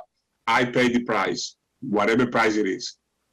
If the people of Salem do not want to re-elect me because I do my duties, fine. That's my job. But I go home with I can see myself in the middle. I don't know if anyone in this meeting can see themselves in the middle, because I don't think we are not performing the job of the people. So enough is enough. We hear from a lot of people. We need to call it the way it is. That this was bring the to us to work and to make sure that we bring a final result. Let's work on those issues that matter the most, the people, the residents of Salem, and let's not continue to play around. Let's stop the politician. This is not a politician. I'm not a politician. I represent people, and that's my matter. Thank you. Councilor Sargent. Oh, thank you, Madam President. Final. I'll be brief, and with all due respect to all the members of the planning board, I respect what they do. They work hard. I don't think I would want to be on the planning board. You know, it's difficult. I understand, but it's you have to understand the process. That this wasn't two city councilors deciding to bring something forward. This was a group of people, whether you agreed with it, they did or not. They brought something to the city council. It got stuck in committee. They didn't feel it was moving forward. And they were resourceful enough to find a way to legally get it before the planning board through the city council.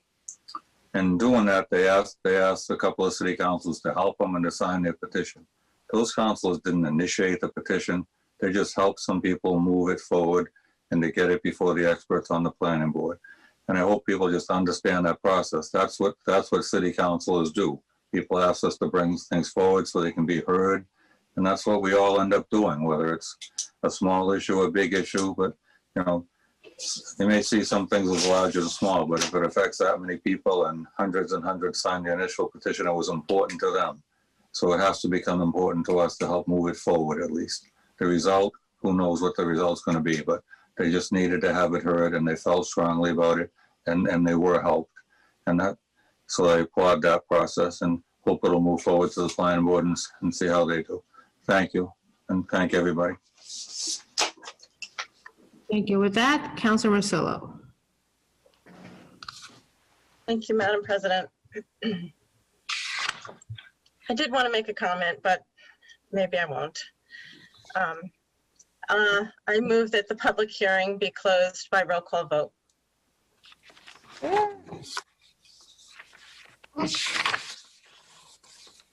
Councilor Marcillo moves that the public hearing be closed by roll call vote. Seeing no further discussion, Madam City Clerk. Councilor Torrio, Yes. Councilor Sargent, Yes. Councilor Riccardi, Yes. Councilor Marcillo, Yes. Councilor McCarthy, Yes. Councilor Hapworth, Yes. Councilor Flynn. Oh, sorry. Councilor Dominguez, Yes. Councilor Dibble, Yes. and Councilor Madore. Yes. On the motion to close the public hearing on this matter, we have 9 councilors voting, 9 affirmative, 2 absent. The hearing is closed. Councilor Marcillo. Thank you, Madam President. I move that the matter be referred to the planning board for their recommendation by roll call vote. Councilor Marcillo moves that the matter be referred to the planning board for their recommendation by roll call vote. Madam City Clerk, please call the roll. Councilor Torrio, Yes. Councilor Sargent, Yes. Councilor Riccardi. Yes. Councilor Marcillo, Yes. Councilor McCarthy, Yes. Councilor Hapworth, Yes. Councilor Dominguez, Yes. Councilor Dibble, Yes. and Councilor Madore. Yes. On the motion to refer the matter to the planning board for their recommendation, we have 9 councilors voting, 9 affirmative, 2 absent. The matter is referred. Councilor Sargent. Move for adjournment, please. Councilor Sargent moves to adjourn. All those in favor? Nice.